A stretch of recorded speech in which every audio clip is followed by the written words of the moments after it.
Dwabrem.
Mame ma ha na memo akwaba Dwabrem dwumade suni simana baako dumienu aba pawia no miensa ho hyene nso se obade nyankopon wa ma de pachi enko ai de tie bia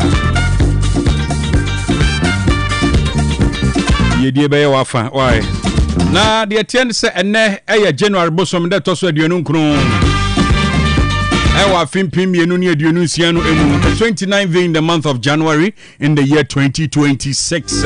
Meaning the cash the producers bomb chidomi himself so ajibaro for your busy schedule. Ado kasa fidena to Otec 1029Fm. And then come up a bre any bedi ni fie ha. Wa wani tua obi kasa ejaju junction so akaka krebi na ejaba bedu 31st. Akaka krebi na ejanya beduru obeduru a Asemi ni hobium. And it is no se Bila Radio Kremu live Spain. GN Radio so London ye Boremo UK Mountain Swa. E Patmak Radio Bar Radio Mansan Radio Brainy Radio ne Sahara Radio. Case Radio ni wonum television our Paris France abrichimemu. Dachi ma radio so about them Denmark. na Rakus FM ewa Belgium, Sky FM Columbus Ohio US Abrochimemu, enye ho kwa bibia kasa fidie koduro no information center sahodo atwotwo group na twa yen wahia wonum nyina su kura dwumadie nim life na wobetumi so atie dwumadie ni bi ewo www.otecfmghana.com so bogura mu a osabe kan life ewo tuning app no so da ho eho aso asemufo asansem nim kro jejebre ne bogura mu na kenkan sem ni nyina so ho na kai sabe fintintan ne so no social media handles no Facebook and also YouTube no so sabe kan wo Otec 1029Fm Otec 1029Fm komo bebre wo ho badan sana no ma me koba dwaton de hu dawum da me ba ye beto so free ho Otec 102.9FM the pride of Ashanti. Mami money adwuma udan ya ye fe mira me da se na esomoye no na aka o ano de anyine ho mami aha dan a ya boso fefefe nyina eye donima sea complex ahunu se etoda enua ye de boya dan so no eta hunu anase mpo emuta kokko eba saa na dan ne nyunu enti odi DSL alloying steel trusses enadia ye de go dan so aba edan bia utumi di go so efo ena enwe na achen enti se odi DSL alloying steel trusses e go down so wia na wo de donima NMK premium roofing sheets and chansen aboso aka ho oh na chesa adwuma na NMK premium roofing sheets and chansen a donima dia ben ye o ma hodo ye wo NMK long span alozing and governance IBR and NMK nails emu pia so se woni sika donima e ma otua ne kakra wenum ye latest products donima dia ba abeka dada ne ho enti me nkɔ he kwasafo YF Johnson obenjiare anafre 0244126625 and 0540101555 donima steel complex babia ade power efuo no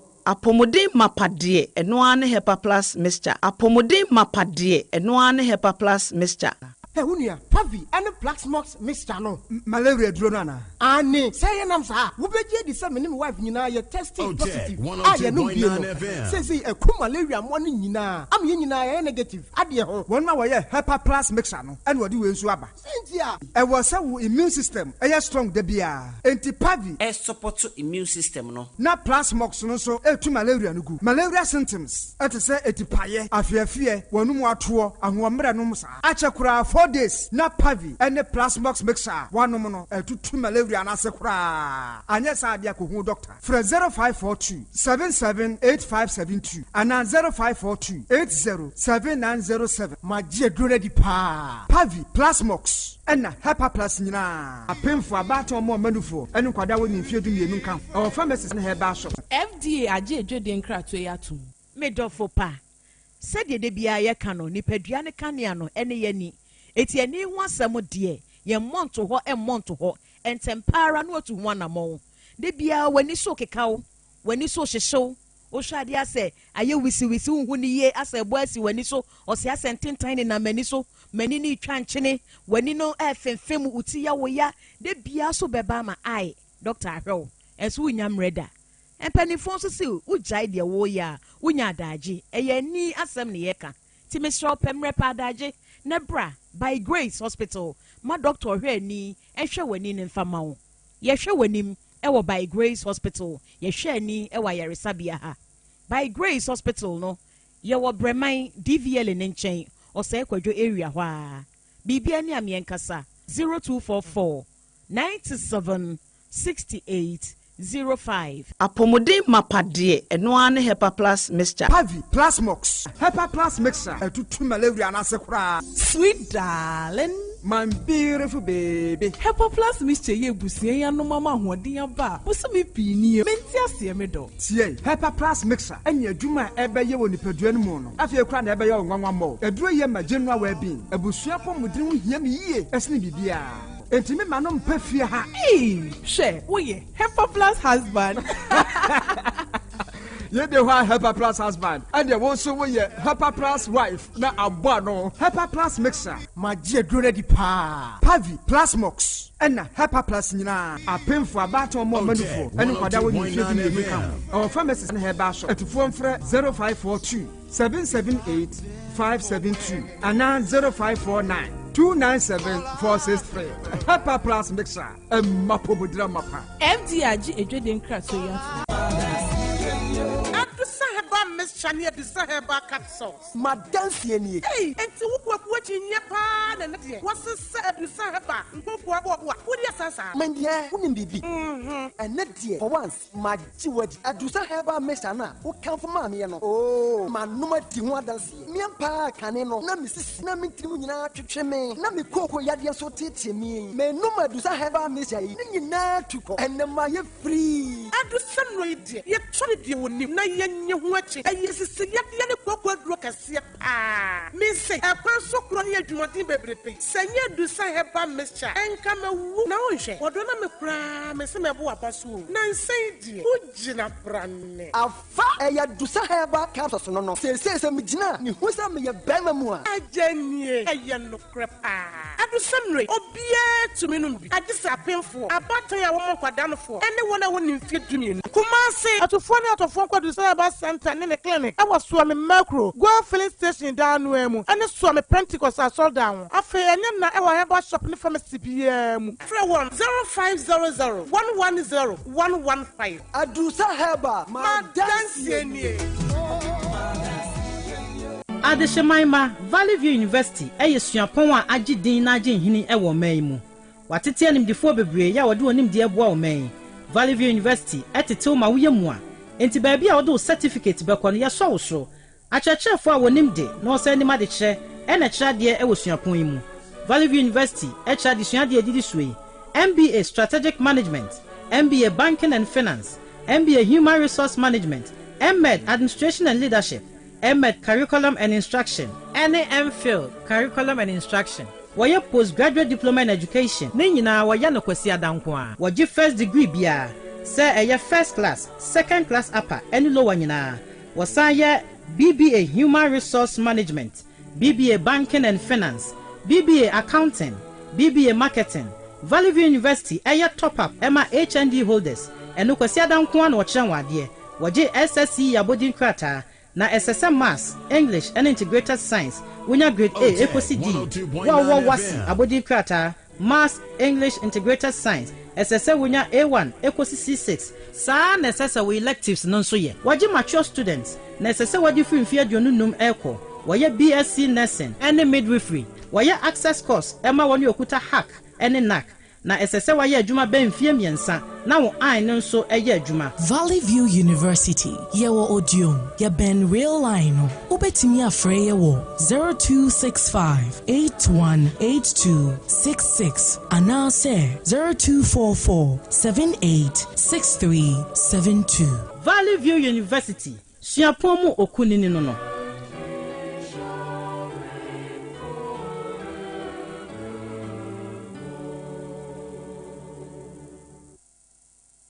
Otec 1029 FM, the pride of Ashanti. On Otec 102.9, Yokoya Yasayaba. Quickly, many Dr. Eben Bedin Komo, but before the Namika say, and then Komo Kesia Daho, a Kesim Yenupa. Many honorable chairmen Sabonsu, former MP for Swame, Obekaya, former minister for parliamentary affairs. Many Bedin Komo Eufiha, but before then, young corner mene Dr. Eben enin komo otese mene Dr. Eben ebedin komo anachi se edro no a ebeboa wo no eno na biribia no mepese okoto aha nti bomodia na menka se eye hepa plus pavi and plasmos doc mo akwaba ya minia mo adanse ne de se di akire de ne enenso ye yawada. Oh yes, so I am now with testimonies. Ye di adanse ne chi an ye nkone in fact ye dagana for so ase papa se ye kire om kwanpa no om so om di om hoto so a enne ma wonu ni peduam adanse papa nyame hire wonu papa hepa plus pavi and a plasmos se unya binom ya mostly se me ba platform we so a me ma obia akonya se be ye nye bi in secrecy as ya kata bibi so na ye amani pakakra bi drugs to be abenwa udru hoduma so pe hepa plus ni bianom asem den se ene yote hepa plus a coded ejina homa enromi ensa no hepa plus ne ye hepa plus paviplasmos and inti baby a wote me nka free anabia wo monitor program no free bia no se o Ghana hadia drugstore pharmacy over the counter baby e ton aduro bia pharmacy bia no uduru ho no mo a wo se o pe hepa plus paviplasmos onso wo pe bia no na aya na me pese me ka ekire mu se sise yatra se ye twen me tia ye ya anse akopedra no yatra se pese ya koma ye feel some pain and I feel some palpitations mane mbo periperi ansa bi and as ye funu be wo yen sabi menstrual pains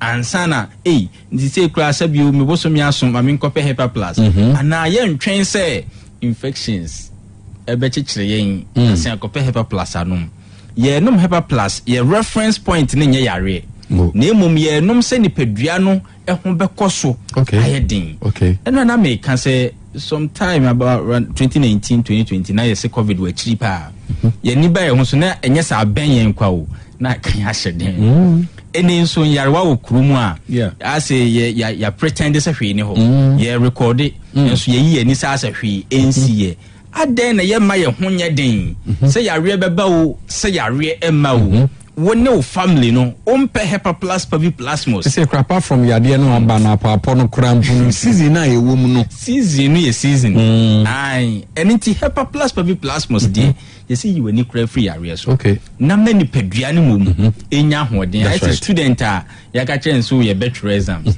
osua na de dada de na ye pressure beba ne so se exams ne beba wo se emba wo sua na de dada sana uni padua no so well be no ejina yi a with or without see ya announce ya rebi no ni padua no wa hoden a onso tenase e wani giemu oba no benom ne sei wan kasa obenom ne sei unua bi benom ne sei nti me personal line me de tudwama ene ya wada nshira ne wo se wanya hepa plus paviplasmos anom na weekend ene week say wo animu ni nyina no wetna se e wa hoden ne anigye kwan so numbers is 0542 77 85 72 0542 0542 77 85 72 and 059 13 67 898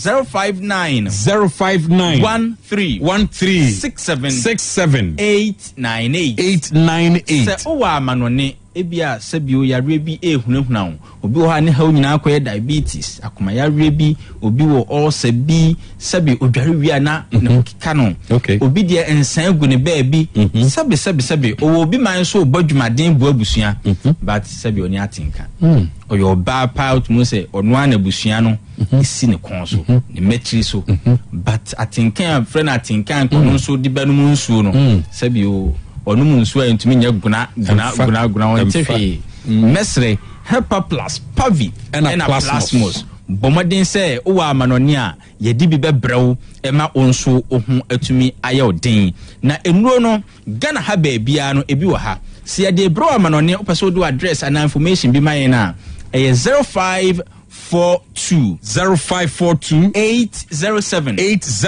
907 0542 807 907 yeah opese ubisa bibi dok na sen kra me kwa ehun ye den pa o se drone ye kwa ye nya bi nkrama Dr. Cash kuma se ha ne ye no enti se o ko drugstore bi no bi se na sen hepa plus ye nya bi nkrama me hu region kro ko krafi sabe yi kumasi ha o kumasi he ya ben yen dawna fact yen ya dia eniti hepa plus no so ko bi ho na ne dia san enyo hawo for the next available shop that's right Jimmy and sending nyina bi senso na opa bi wo ho se topa ye na opa e bi wo ho that's right na obi nkantre so na senso ne kura ho ayeden anana sen topa ye no ho ayeden ye che bi de bia enuro no ho ayeden obi nkantre so pavi no ebu obabia drugstore bi obabora bia no kaso pa fie some three obisa so ya abede ya kache ne say hepa plus pavi and plasmos ubenya miensen nyina bi me number so opeso frɛ doc me ba no benom ne say doc me wo fa ya rewe na etete no doc me koye lab scan no say na eka doctor say me how abcd me de na me so me well being aboa me. Number is 0542 77 85 72 0542 77 85 72 and 059 13 67 898 059 13 67 898 Owa Manonia 0542 807 907 0542 807 907 na wotwe be ko na wie ye die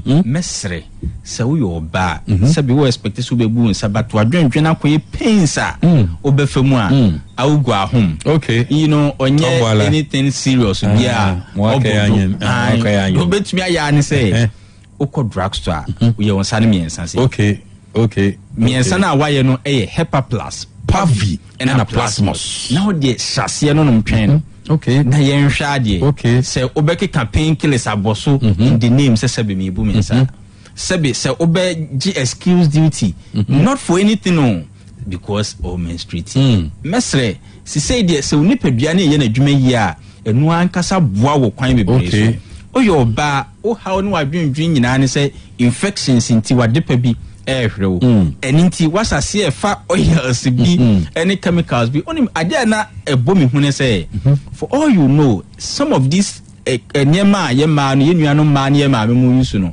ebi mu ye carcinogenic wow it containing substances are possibly no ebetumi am stand the risk of cancer enti u use ade way over time no wan hwe ya da chi bi na esesa nka wotena se asomdwi mu no no wani je nyina ba be ye wosu mesre oyo ba de making craft ne se wonjindi okay infections inti na wode cotton ebobobo enim no cotton brempo nsan so nye sterile cotton ni wa kwatie free ni table bi so na ode ebobobo nyemem na ode ko holies of holies mesre ene ya wada ye madei enye dakron ekita wade ko nyina ne hyehyia nioma microscopic organisms mesre o menu aba me maame bomaden o de me kan mpo na wonjin dia ko try hwe se de o ya na o kama na ye de o ayi awuna kase mba try na kpo ai bomaden Hepa Plus Pavi and Plasmos o de fata dwoto ekiri na ye hwe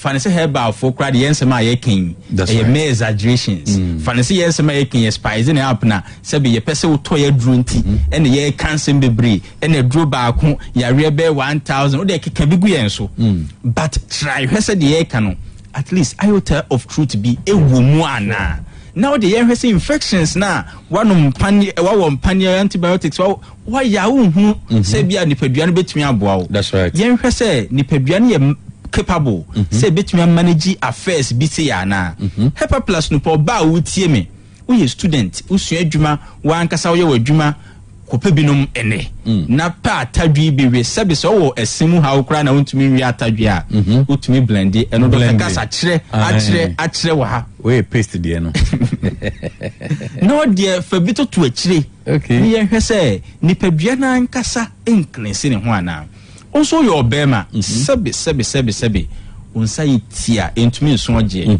ye wo foforo o maame o papa e make sure so binya kodu papa bi o de bebo obra ye de na o makodu adani nkruma ye nim guase to the point say wa ma China ni e na dictate o manhood no health that's it ye nim guase o ma Hepa Plus Pavi Plasmos emra o widie nim na de obehunu nsenkyere ne edi akiri nti fa kodu ne toto akiri na last time no so for because of dog me no kan ya o convince mam de kodu to akiri am hu se de o kan no kure wase na kuma ho adwono wase kan no na eye ne den so de kodu no beto akiri because onum Hepa Plus Pavi Plasmos eboa no sebe ne sexual health improve enti na ohunu de enti aye kan kodu na sabi oye okay sexually no de kodu koto to akiri me convince no mani hu se kodu ankasa boa koma kodu eboa o prostate no eboa liver ne nso na o kidneys enti on try bi na on hwe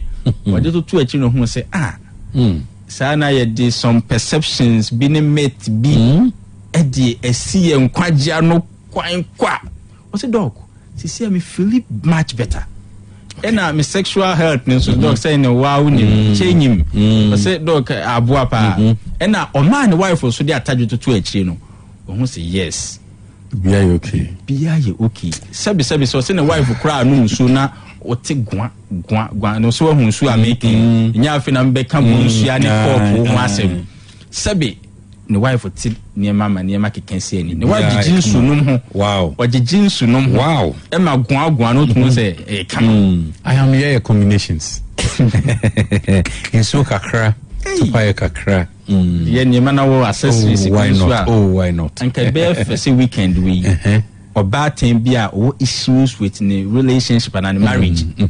Or dear Tadre, or you see opportunity way. Exactly. In some now you come hano. Okay. At the sana. My number is 0542 77 85 72 0542 77 85 72 and 059 13 67 898 059 13 67 898 oh wow manonia 0542 807 907 0542 807 907 say help plus Papavi and a plasmos. Mo Yamisha Papa 102.9 FM, the pride of Ashanti. Otec 1029 ye koya ya sayaba. Bomadiane kai se minre abobo so you do any drugstore bi obenya bi. Pharmacy shop bi aso Dwabrem a obenya bi e wo ho. Quickly min ko studio bi. Honorable Chairman Sabonsu e wo ha. Na ye bedi nkomo tiawa chese obechechre nsemu one Ghana bedi nkomo delegate bedi nkomo. Honorable. Yes sir. Memo akwaba. Mejisu bro. Afishia panzo. Afin committee afepaso. Wow. Afisa sani edati nkwam. Na atache mada bodwem na moja die mu afusane sa. Yo hode na afi yewo obraka die. That's right. Enan die here obraka die no. Necessary pa. Well, obi kan say asante mantam na edru say no a emutumi huru sa obo hu de be na san djoboko. Sabre enra na me kan wa say me delegate kranka bana mada. Mada on kabana mada. Metie nkomo no abia anti kabana mada. Well, nyame ya doma memenenda. Delegate si ahene ne atu ahene fo. Ebet ko abato anima kwa koto aba. 5 aspirants. Afuto be na dem delegates. Oh, nyame dase. Na say afi eshasi nene de dikan ya aba mo studio ha. Yeah. You said the last time about Hakrajama was means Yakrachim. No, chum. Yakwafi. Nti mecha a tearful na Mamma will be a soft shepherd. Aba and a beto, a ye be obedi MPP nim, a mere cosa. A billion case, ye pay, will be obi to Franca. Am I? Enye Franca tuni kwana yepe obi a odi ebekosa yakọ the presidential elections 2028. As for flag bearer senia me wafa penin kwampinim ekaye in 2007 ne yepe obi di kunenim sambra na president Kofo na hini ebere no o kan say MPP4 ade na ye koye no ade emu duru ma ye mfa na tra say ye probi obi tu franka akeke o say the party should not look for a mere flag bearer na hwe obi o ye presidential candidate. Okay. Nti eno na ye eno o say adwene ho. Okay. Obi di ko ni dia kosa no because since last week I've been asking this question. Say MPP per flag bearer, not per president. You want a president? You want a president. We want a president, but we start with party no. Sa tuntuaye between say hwan ne mfama na. Nti the wo say ye dwene ho no say hwan ne bit my president am o man no. Through MPP. Hwan ne bit my president am o man no. O man mu ne o man chekere. E ade emu duro. E ade emu duro. Nti enye hey asem. Enye atem didi asem. E ade emu duro. So what your constitution, your party constitution. Or can you remember Yensabia or say you be or ye about the Kunan and I'll be dealing dia Cosanoa. Yenche. A war ye party constitution, MPP, your constitution. Now say me who be make a cars, I 7 ma penny be. Meaning so MPP ni papa. Me can also chairman Sabunsu should not define who our presidential candidate or flag bearer should be. I wasn't the person defining, and I'm not the person defining. That position is defined by our party's constitution in Article 13, Clause 7. Okay. Your party constitution, no, your mra, and no says ye probably ye nimdia kosa, your presidential candidate. Or say ye mammy and set it true. Did you can ye face any panoba kunumuno? Or di any be and finum? No, can who kunum. He should be an active member of the party for a minimum period of 5 years. Dr. Mamumia, Oba Kuno Imuno, Obun Vienum. And Tiaho, so be could never be no casse or your ho na impo or ya qua party anymore. Na ya. There's any pan who party in the constitution. Party constitution is a Oba Muno, and you be also di in Vienum. Okay. We have parliamentary candidates. Party constitution will become in good standing. And member ho. Okay. Also, should be an active member of the party for at least 5 years. But we have party ni mono. We di in fie edun so or confiding what we. Wow. 2008, I could afford the bone din. Simon no Bank of Ghana. I'll be in the running meeting. And I'll be party card. What I say. Now, said I make a party constitution is from 2008 ABC Neno, how many years? 2008 ABC Neno, in fee saying 2026 near next 18 years. Yes, yeah, but 18 years. But 17 to 18 years. Or bro 17 years. Indeed, where you equodum. Debbie. Where aqua wukudum. Debbie. Omia, it satisfies that condition. The second thing a constitution look at. Or say that person should be of good character. Good character. Yes. Good character, no. Minia. It's just saying. And now here in Chay. Bisa kwesa be wo beti. Obi osubampa. Obi a wo subampa. But omia me bon ho de ro no. Osubampa. He has an impeccable, unblemished character. And it and I may born who do say any pay would you call anymore a boy. You know, when you make an busrimka. Once I can say a party's constitution, Article 13, Clause 7. Okay. Clause 7 no on a maker. The Mr. What do you make us one cassa? I don't see anything. Send a bay make us a baby can ya, cratchy be a dechian or call radio studio say chairman Zabunsu should not be allowed to define our presidential candidate for us. Article 13, dinner or also no 13 okay. Article 13. It's a no what's saying? Article 13. What's saying? It do mean sir. Or say election of the presidential candidate. Number clause 7 now. What's saying? No member shall be entitled to nomination as the party's presidential candidate unless number 1 he or she is a known and active member of at least 5 years. 5 years. Nti oba party ni mu na okeka ho hye obo no homode o party ni mu anye bia ni mfie num. Okay. Wadi mfie do nso a okọ mfie do nwahwe. Otwam ho. Nti on qualify. He qualifies. Number 2 no was saying B or say is of good character. Is of good character. Good character no e kire say subampa. O subampa na say ni subanye. We mi ani subanye. O kasa bribia ma party no a o kasa de peja ono ankasa no oye obi oye ho brasie ni o abuju cherry tolerance, a long suffering person. Okay. If you someone go for kagunu so. What is say obi na no akasa? Enye no kre nso. Some mo kan fa no ho enye no kre. They have the boldness to go and say this. On radio, so television, so we be saying on so. Now no kre bi si ya.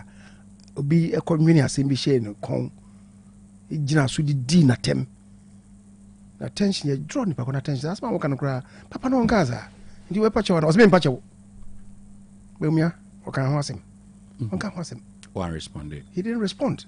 That is him. That is Baumia. Obunipa. Onyo bia o titi nipa. Say we sikeni, say we hiani. Obunipa. Baumia sa no tie. Na say nipa na ohia no so beye mampani because you see, go beye mampani a. The entire you should be of good character no. And say we beye mampani a, and also be de kuna no a. Who be a role model for the party and for the country. What you say? Who be a susudia more minor? Until the party constitution say you should be of good character. Okay. The third one was saying it's of good standing. Is of good standing. And now come good standing. The party no define it or never be no. Or say you decano or say utia udius to ne bibia. Was said ye na. Oh yeah. But oh yes sir. So that's the first leg. The second leg, was say you should project the good image of the party. Okay. Good standing, sana echiremu. You should project the good image. Also, bo party ni dimpa, o peja party ni munyam. Papa no, okasa bebia. Okasa ema party no. Sometimes okasa ma o mind nyina mpoa. Who se nipa okasa no. Na dwimudo. Is a competent person. What you say? Nti saa nipa no na media me bɔ no ho dawuro de ama MPP for. Na yɛde bi ato nkyɛn a minia na me kana sɛmi sɛ ayi nkrɔfoɔ kan sɛm gunu so a ɔnkasa onya opportunity a yes oyina no sɛ asɛm we nya no korɛ ebi ne sɛ yɛse aba yɛto yɛ naano yi anko yamaye na idincho edi enzo na Ukraine na enyenyan. We all understand. We appreciate. Okay.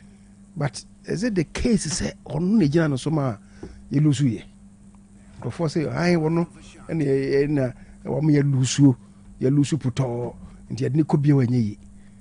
No anya ne kresa ho. Well, men yi Dr. Mamun Baumia ncho edi ye no. Minyini mfirimu kura ze wonka ho. Oka ho kakra. Ka ho kakra ne sey. Ene sey ye koye ne yedi nkunimu a. Ye koye na ono wo ye sahene no. Ye koye ne yedi nkunimu a. Anka obia everybody dey say Baumia ya de. Baby enam yi pa se na economy ne sia ye na wo de yedi nkunimu no. Ko bia everybody dey se Baumia na ye sahene na odi akodi nkunimu.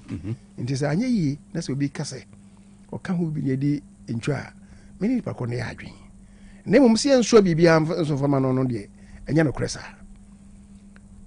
o mo koso e kase enya no kresa because ye to abani wie no asante mantem ha the regional executive committee o mo te ba sonfo bi a o mo de me to ano se yenko mantem ha nyina asante mantem good ni misa constituency by constituency di ntia ye di nchosa investigation wi mu eye no an kyerese Baumia ene ma ye di ncho enye de ye na Ashanti region hanko national level no the national party Professor Okwe committee also ko baby akoye ndwimo. Okay, former speaker of parliament. And also report ne by no and fan ko che Dr. Mahmoud Baumia. But that particular report, yes, actually in some fee actually na yetete ne say party faithfuls ni bi complain so mo nya report ni bi e onkrofo kakra bi ho na ya no mkankan mu nsem e o ma bo na ba kwa pie frim e o na no bi at point ba kwa frim me de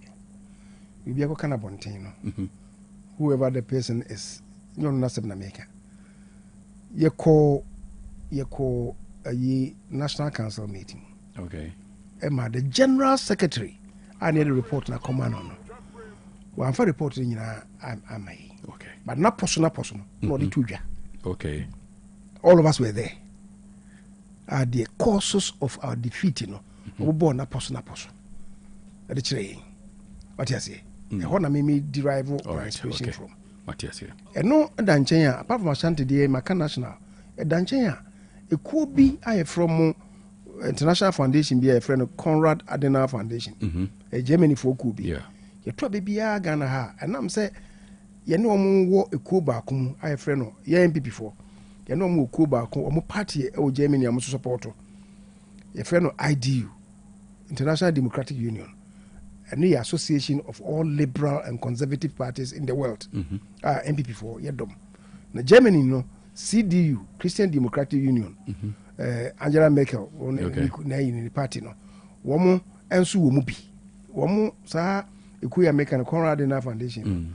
Woman, a weke for that party. Okay. And you baby, you mind, the report is there. Okay. Woman, farm a share, Dr. Baumia. University professors be among Legon, so yeah, so the independent research. Again, similar findings.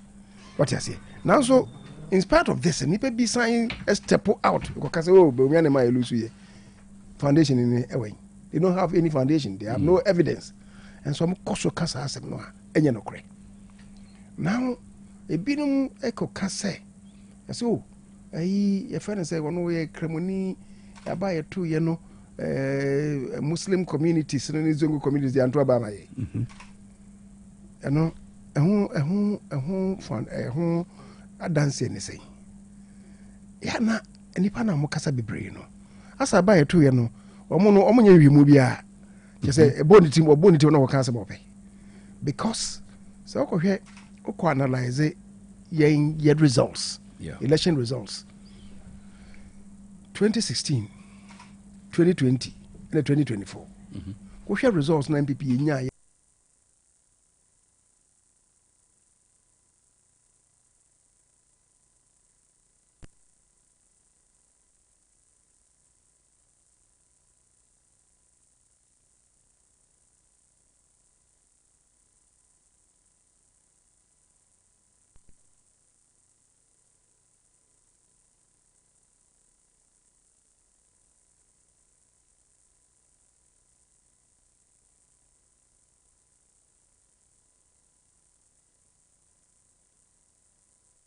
The average was 40% in the Zongo communities.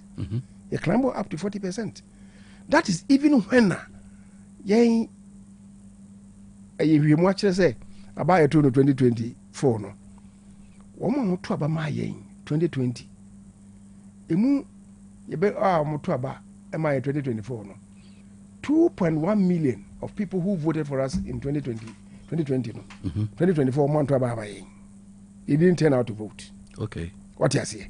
Inti say Sanko for no 2.1 no antwa ba ma yimpo no. In the Zongo communities no. We appreciated to 40%. Some beto aba ma 2.1 beto aba ma. That 2.1 be was Zongo communities no. Chances are that for national average of 40% the Indian Zongo communities no. Kemesa akosoro. Actually 40%. Okay. What you say? So you mo ka say Zongo communities no antwa ba ama yen. Wa for vote bi ama no. Nya no correct. Even grass will in Chrome for Grand Rabanamano. Again, palpable on truth. Because about a turn so many things in Tino. A buffo Benny Pemu. I want to Abanama. Yeah. Because our votes dropped by 2.1 million. Sure. Ashanti region has a guano. One want to Abamay in 2020, I want to Abamay in 2024. Now a year 430,000. 430,000 and Antwerp. Greater Accra, 570,000. Between Greater Accra and Ashanti region, 1 million people. And I'm to Abama 2020. What you say? But Ninjine Chino 16 regions, no. Yaba 15 regions. Yes, a climb down of Omamutu Abama in 2020. you be 2024 15 regions baby take off from. However, there's one region, only one region near Omutuma 2020 no 2024 no omudi epejai. That region is Northeast region. Wow. Northeast region ho na ba omi free. And the omo mo pena omo kasa asem no menua mienu omo fia. Ashanti region dropped. What the ba ko se ba omi a? Obi Eastern region we dropped. What ba ko se ba omi a? Central region we dropped. What ba ko se ba omi a? In fact, in one of them crowd in the backyard, we lost to NDC. City, no, we lost it to NDC. You see, in some there are 276 constituencies in Ghana. 276 constituencies. Votes no. Only 14 constituencies out of 276 no. And votes no course. Only 14. Now 14 constituencies are more votes course. No. Omunina behena akosro by 1%, okay, 2%, 3%, 4%. There's only one constituency here. Omu votes 2020 vote no. A peja ye call increase here by 25%. That constituency is Wali constituency. Maybe you're free no. But Omia's constituency. And the Obejina Bontina ka say oh ni krom for kran to aba manua. Resource no kra won hwe. Resource no kra won hwe. Have you heard Papa no so Kojina Bontina hu dede? Onya opportunity a ye call round maybe he speak to it say ya no microphone na sama muka no. Data no kra mo anhwe o. Senate. What you say? We've all gone through the data and he speaks to it. Okay. What you say? And now no pay me to say obi ka say oh aina ayi Mampusi for ne kusasi for ntokwa oboko ono obaye na wamye nya seat wo ho. And we didn't get any seat oboko enclave no. It's regrettable. And the party should work extra hard. Okay. Say in Sabeka seat if you. So this is where it brings back the question. Say o campaign for number 3. Say obey your mampania. Mobile them more TV sa seat na e was a constituency hono. Meba so. Okay. Mama say me nsi e wo ho. All right. Say almost ono oba yenti na abasa. Again me can say omo no the political history of this party omo nim omo kasa no. Omo kasa no. They don't know. Boko enclave no. It's never been our stronghold. It's never been our stronghold. Okay. Let's go back 1979. Cry. Victor Wilson and the DPF anymore. Popular Front Party. Victor Wilson and the leader. Yeah. 1979. I buy a 2 year no. Boku enclave no PFP. Enya 1 city cry. Victor Wilson no a Mampusini. Debbie. Kufuor in 1996. You call elections no. Boku. Enya a single seat ho. Kufuor no a Mampusini. Debbie. 2004, President Kufuor, we were 2000 in your seat. 2004, we lost it. Kufuor or transform by Mambruzini. David. A Kufuor do 2012. A ho, your seat. Your seat. When a Kufuor was the candidate. A Kufuor so a Mambruzini. I'm just saying, say, your track record, it's never been our stronghold. Sure. Indeed. But any be a conya city back home. At 2cc. In fact, a horn 6 seats. Your highest performance, then your 2 seats were hoping. But the next election, we lost it. A good for the time, yeah. The next election, we lost it. Now, does it mean that your friend saying, a good for the so many dynamics. What you say? I'm not in Chino. You're none of Chima Boko. Whatever it is, was a year, sure. Say between me, I claim seats ni B at least. But when you didn't so between me, I say Bomia, say Bomia and my Lusu. What you say? And his husband more can also, and you know, Cressa. What you say? Okay. And he also make us say, Sati Maninano, and some Kagunuso. Ah, Omancasa, Mocasa, no, Omunya Daji, every share and some ye. Only Muyi, no, I can't obey. Because I say, now same body, for be to almost say, your friend saying Baumia on your popular candidate. On your popular candidate because seats are about a 2 constituencies are no as a presidential candidate or winner, is such a the 88 number.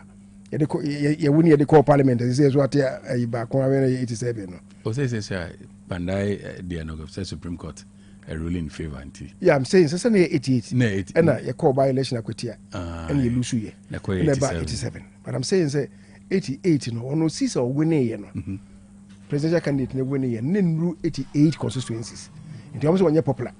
Okay. What you say? But again, and I say, Mama Casa Animano. The history of the party, they don't even know. They don't care to know. Because 1996, President Kufuor by what you say? Or no, a friend saying, Caesar, when they call parliament, Kufuor when yes, or when it's a number of seats. What you say? 2000. And so, Caesar, in parliament, when Kufuor won, for the party of a president, in many more seats in parliament, 103. Kufuor Caesar or no winning, 94. And you see, this is not the first time I see. 2008, Kufuor never a presidential candidate. Ya winning a card near winning, but ya winning.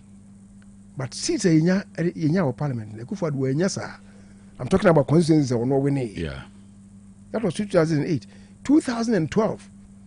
Caesar in our parliament, constituency winning Kufuor were yes, while winning a number of seats. No, what you say? 2016 in power, also winning.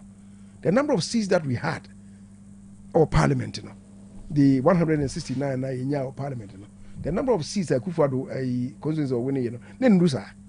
So this is not the first time I see. It is all cast into a popular. Not just the history of the party. Wouldn't and yano. Oh, and yano. But the emphasis in Tunche. Very good. Minia. Now be say. Ye abaye kotono. Na dia ni enhwe. Na dia ni enhwe na me kofa we baye. You see, na me catch up me sha say me ka say o mamu no man chekere no. E ade mu oduro. Yeah.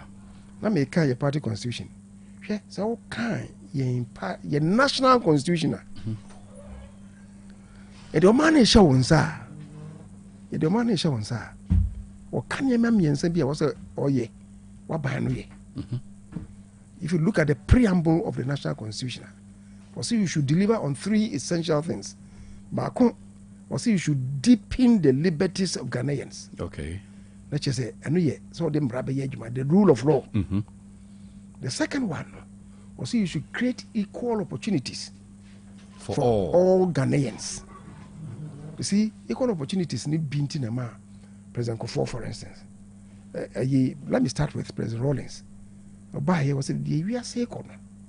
And then the addition I was a prime consideration for the nation. Yeah. And the Rawlings introduced you free compulsory universal basic education. FQ. Yeah.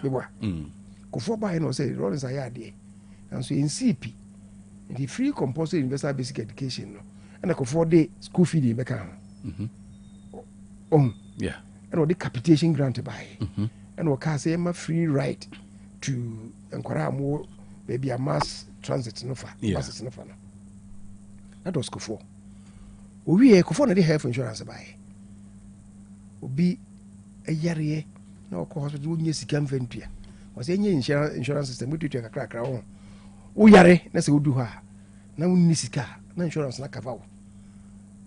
That is why Kufuor introduced that.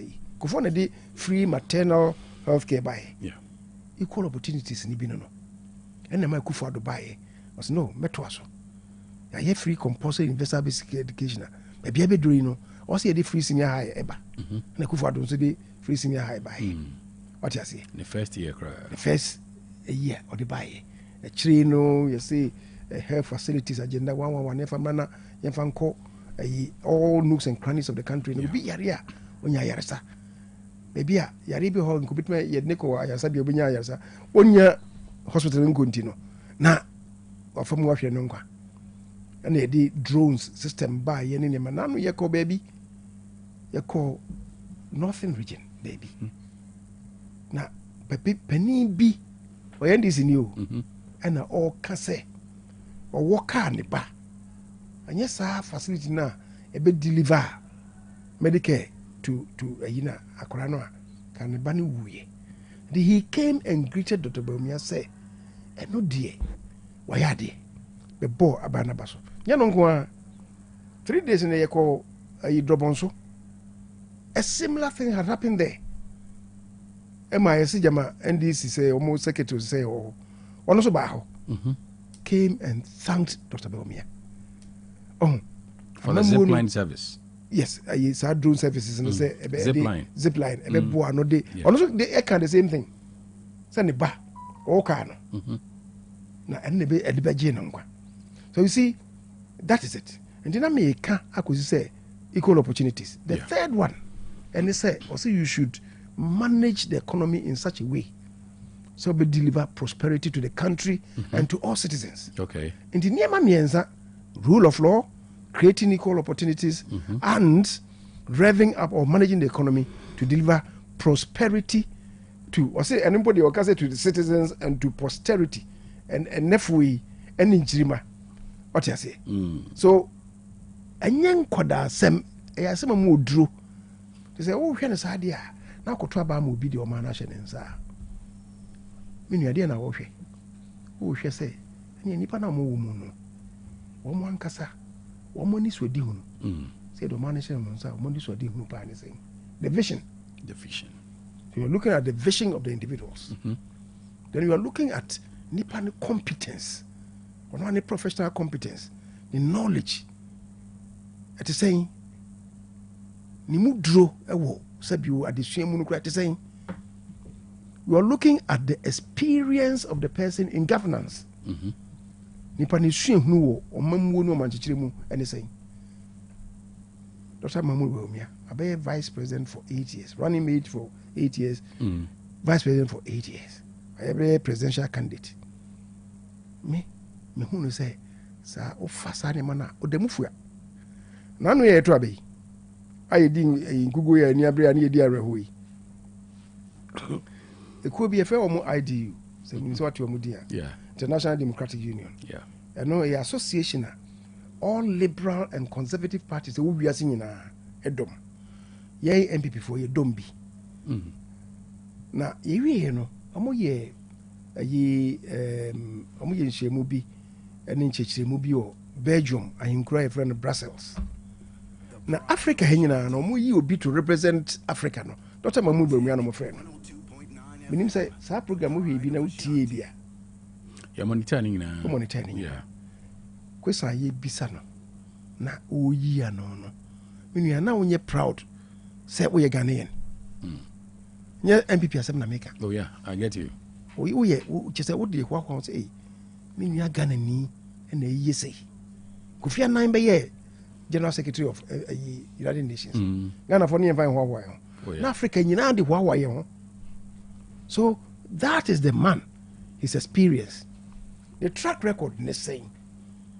And nema wa ye ama ye huni bini saying.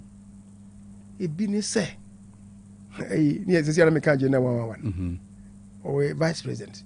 The idea of agenda 111 it came from him. In your COVID, maybe this is the way to go. Now because you have facilities, you need bisa. Yeah. And you are here. Sir, during COVID, na expose and kesepa. Sir, okay. Me dem whole example. Until agenda 111 you buy. Okay. Free. So I'm a runabout. What am swami? Ekwa kosi techiman. Ekofa wenchi. Ekofa bole. Ekosi wa. That stretch of road, you know. When him say, a buying health facility be any kind. Very bad. From some runabout. Uko kusiwa. Just a bole and a clinic. Government clinic. A buying, I had to be any kind of. Yes, offenso, not St. Patrick's Hospital. But St. Patrick's Hospital, you can't live for there. And you're behind there. Uko see Techima, Holy Family Hospital. Yeah. A can't live for there, and you're behind there. Carry for mother room and yes, adeɛ no. Who could see when so no movie. When she the method is for there. Okay. Now nam so could see Bolia and a clinic it will be. And ne, I just never went, you know, you develop no into a district hospital. Okay. What you say? Now could see why. And all these ideas came from this man. Zipline yes and a king. What you say? And ne, you can't, you actually will introduce you on the Bank of Ghana forecast, they be, gold for oil. And I feel Bank of Ghana for Nanka Samson, no more transfer yesterday be, gold purchase agreement. Yen to gold in Muho. Let me see cano a cheap ding. And the same thing now. NDC for you. Let me commend them. Say, Omo have a man a better structure with the establishment of the gold board. Or material on that count before. Right. And my man a better structure. What you say? I disagree with them. Nipanom domo koho initially no. Okay. Why? Because a serious business. No? I suggested saying, come on, omo knowledgeable in commodity trading, and then go guso and go board no so. What? Because that's the first time if you get it wrong, is it one of the reasons why you say I could book out 214 million? Is it one of the reasons?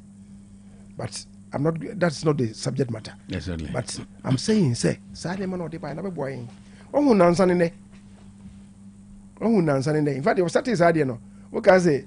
You come, you more competition. If I come back and say, oh, now we'll go. That was here in Bank of Ghana. We'll go. That was here in one turn on music and Franco Petro. Okay. Okay. Oh, say, and then I say, woman, 3 days ago, one with the IMF and the World Bank, a cabo mobeka. Say for emerging economies, you know, one more they are prescribing to them say gold purchase agreements, almost central banks, you know, and to gold to strengthen their local currencies. 3 days ago, IMF and the World Bank. Me and Kasa personally, I had a problem prior to the 2024 election. Right. Now, me Bisa communicators say on that count, a Bank of Ghana halting policy, you know, before the election. That was gold for oil. Yeah, good for oil. That was good for oil. And then maybe a kumu. Okay. We'll discuss that later. Maybe Matthias, off studio. We can all discuss right. that because it relates to central bank. Okay. All right. Okay. Matthias here. Even if you know, Matthias here. Because a national interest issue. Okay. What you say? So, but said later, no, they brought it back. They brought it back. They brought it back. And no boy. But I'm saying that, so you are looking at the track record of Nipano, and they are why you're paying. What you say? They are why you're paying in tier. So, then you are looking at, again, the character of the person. You are looking at the ingenuity of the person. So, to me, thinking out of the box. So, because you go picture agreement, say free Kwame Nkrumah na a man musa na in fire green sea so sa just say from 1957 BC 2018 2022 near fire green ko sea so no and all the while now ye gold reserves and our Bank of Ghana now ye all right 8 tons. And no, within 2 years, I call years idea. And the Peja I call 34 tons, 34 tons. 34.1. That is, but I mean, you one no current vessel. Figures in the area. 34 tons, no. What you say? These are phenomenal things that he has introduced. Right. Na me pese me bisa kusan, ma me bisa kusan bi say should he emerge winner? Nyame adoma meminda. Yeah. Amanfo bisa say or core rounds biom as part of 2028 campaign presidential election and general election. This time round then fufro pa and I was on dia bre o man no. because you to aba new year more focus on one the economy no nkomo obe now after more for digitalization man when the economy nkomo meanwhile another so the ne ba sen come on be solve economic issues after buy obe digitalization issues then should he match winner come Saturday and come ben pa special aside the attitude no or person what the ba. First of all, Omo can say no. I feel concentrating on digitalization, and no, and can economy no one. I just saw cheche. But I see some people talk. I didn't cry on TSA, but this will be cannot the question studio no. That concept of digitalization I will introduce you and say, "I'm for any or no." You know what happened in 2022? It gave us additional revenue of 8.7 billion. Additional revenue of 8.7 billion. 2023, it was 10 billion. 2024 no was and there's some year competition you know. Then if you have a mundi from my usual sana ya na econo. Because when say about for what take over the bar, Ghana for be who say hey say a boy indeed. I know it's in the system. Maybe if you probe, you will get it. Okay. My information is that it was in the region of almost 13 billion. Okay. And the my account. Now, and a part of the economic management. However, let me say this. You see, Nemano near or abide fire. And any who near who the rune. You kaya abandon fanso obeti. No, because see, we are vice president. You are a mere advisor to the president. I'm not so much a way, mammy. But you see, ultimately, it's the president who bears the can. President, you know, apart from vice president, any cabinet minister, every president was signing war. Technical people are, or sign almost man advice. We a minister of the assembly bar, not back cabinet. But tea, and that's why we wouldn't know she acrombo, you know. What catch and say, be a saying, it's a ministry, no, and conform or technical people, no, say, me in a beboa. I say, me, I didn't be say, I'm a friend technical people, no, they support me, say, beboa. The president will be the home como. President say, okay, Mati. Minia, president best sign bounce so that idea on his advisors, no. So, we are be paying. You can be paying. Okay. Yeah, the same year now, maybe 20 years back, results of my unity, we can go back to it. Okay. Until you see, it may come to you, President may not take it. Okay. It may come to the president, he may not take it. What advice is and now say, what can we? Obi from someone, I do for Fruby. I be our yes scenarios, because I say, yes, yes. What you say?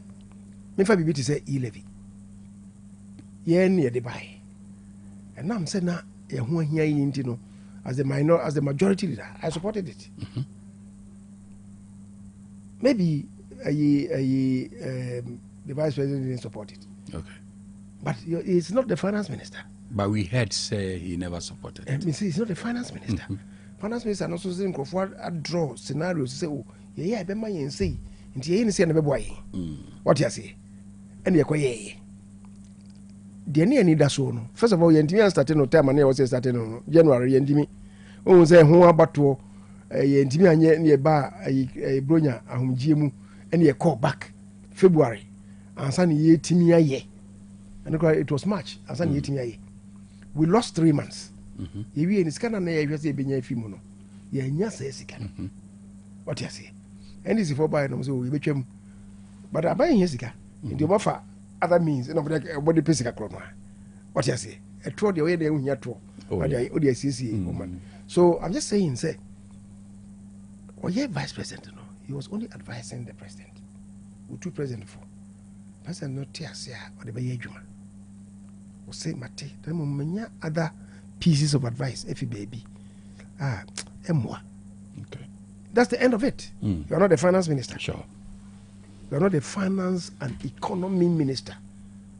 Yeah, finance and economic planning minister. President ne pan offer. Pan offer. What you say? Nti sɛ wode ade ne ma no a wode ade ne ma ɔno mu a conversation ne bɛyɛ bebree na wobisa sɛ deɛn na ade foforɔ bɛn na obɛtumi de aba sɛ nea ɛyɛ deɛ ɛyɛ internal primaries ne yɛyɛ ɛnɛma wɔyɛ bi wetuma ka ho asɛm but nea apɛ ɔman mu no nyinaa koraa nso no saa gold purchase agreement yi ɛbɛtumi ayɛ and then you see ɛnua baako ɔka sɛ nnwuma ɛnɛ me kɔyɛ program bi na mefi hɔ ɛnua baako ne nipa baako bi ba hɔ sɛ ɔkwate kɔ so bɛma ɔntoma atie ne din wei deɛ sɛ nipa so asi wakreti nnwuma ama nkurɔfoɔ ɔyɛ nti wɔn na wɔyɛ bi pɛnti ɛmfama no ɔmanmuo no ɔmankyekyerɛ ɛne sɛ ma set up factory they are two different things. Governance is a completely different thing from say akɔ set up factory saa kwate kɔ so bɛma ɔntoma atie ne din ne nua sɛ ate bi pɛ wokae deɛ ɔde baeɛ agye sɛ wokae me Daako Farms wokae 1992 adubu ahen baeɛ ɔsɛ adubu ahen deɛ ɔyɛ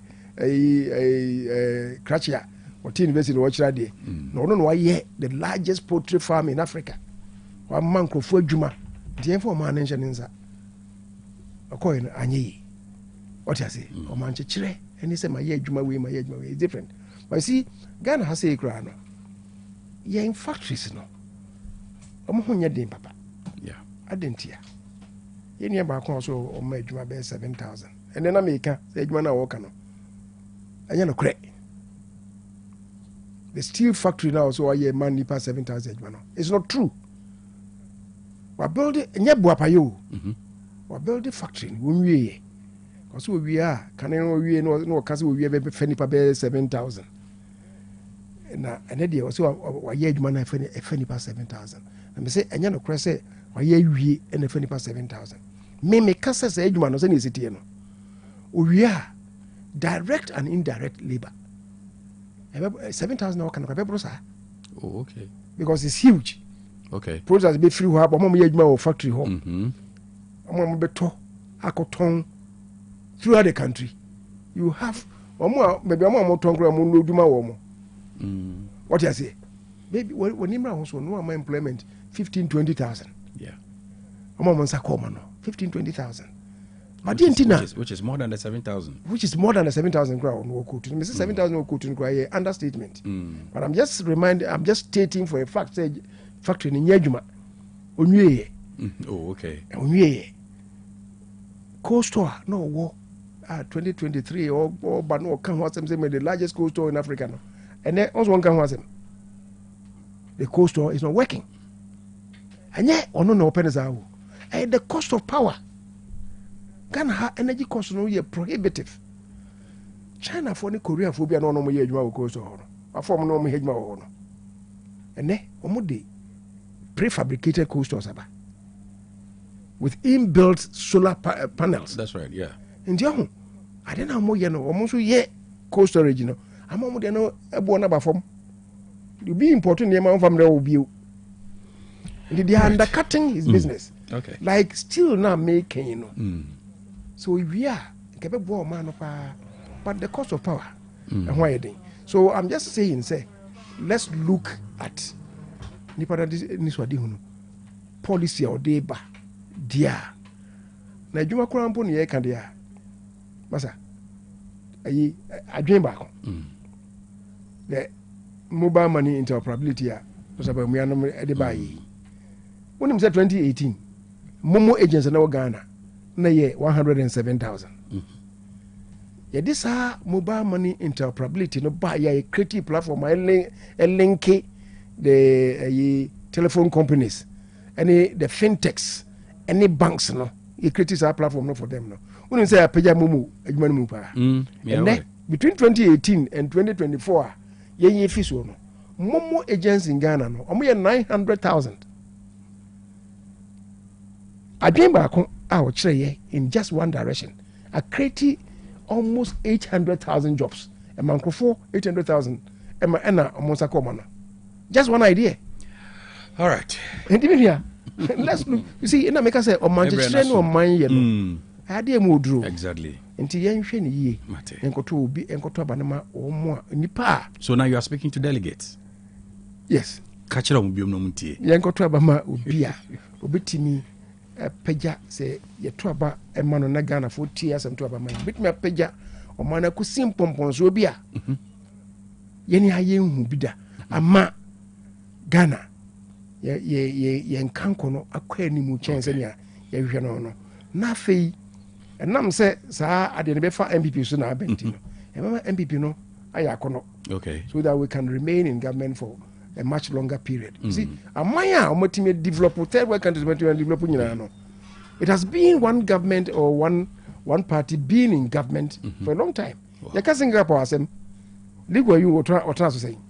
You come Malaysia asem political party back or try to say Japan.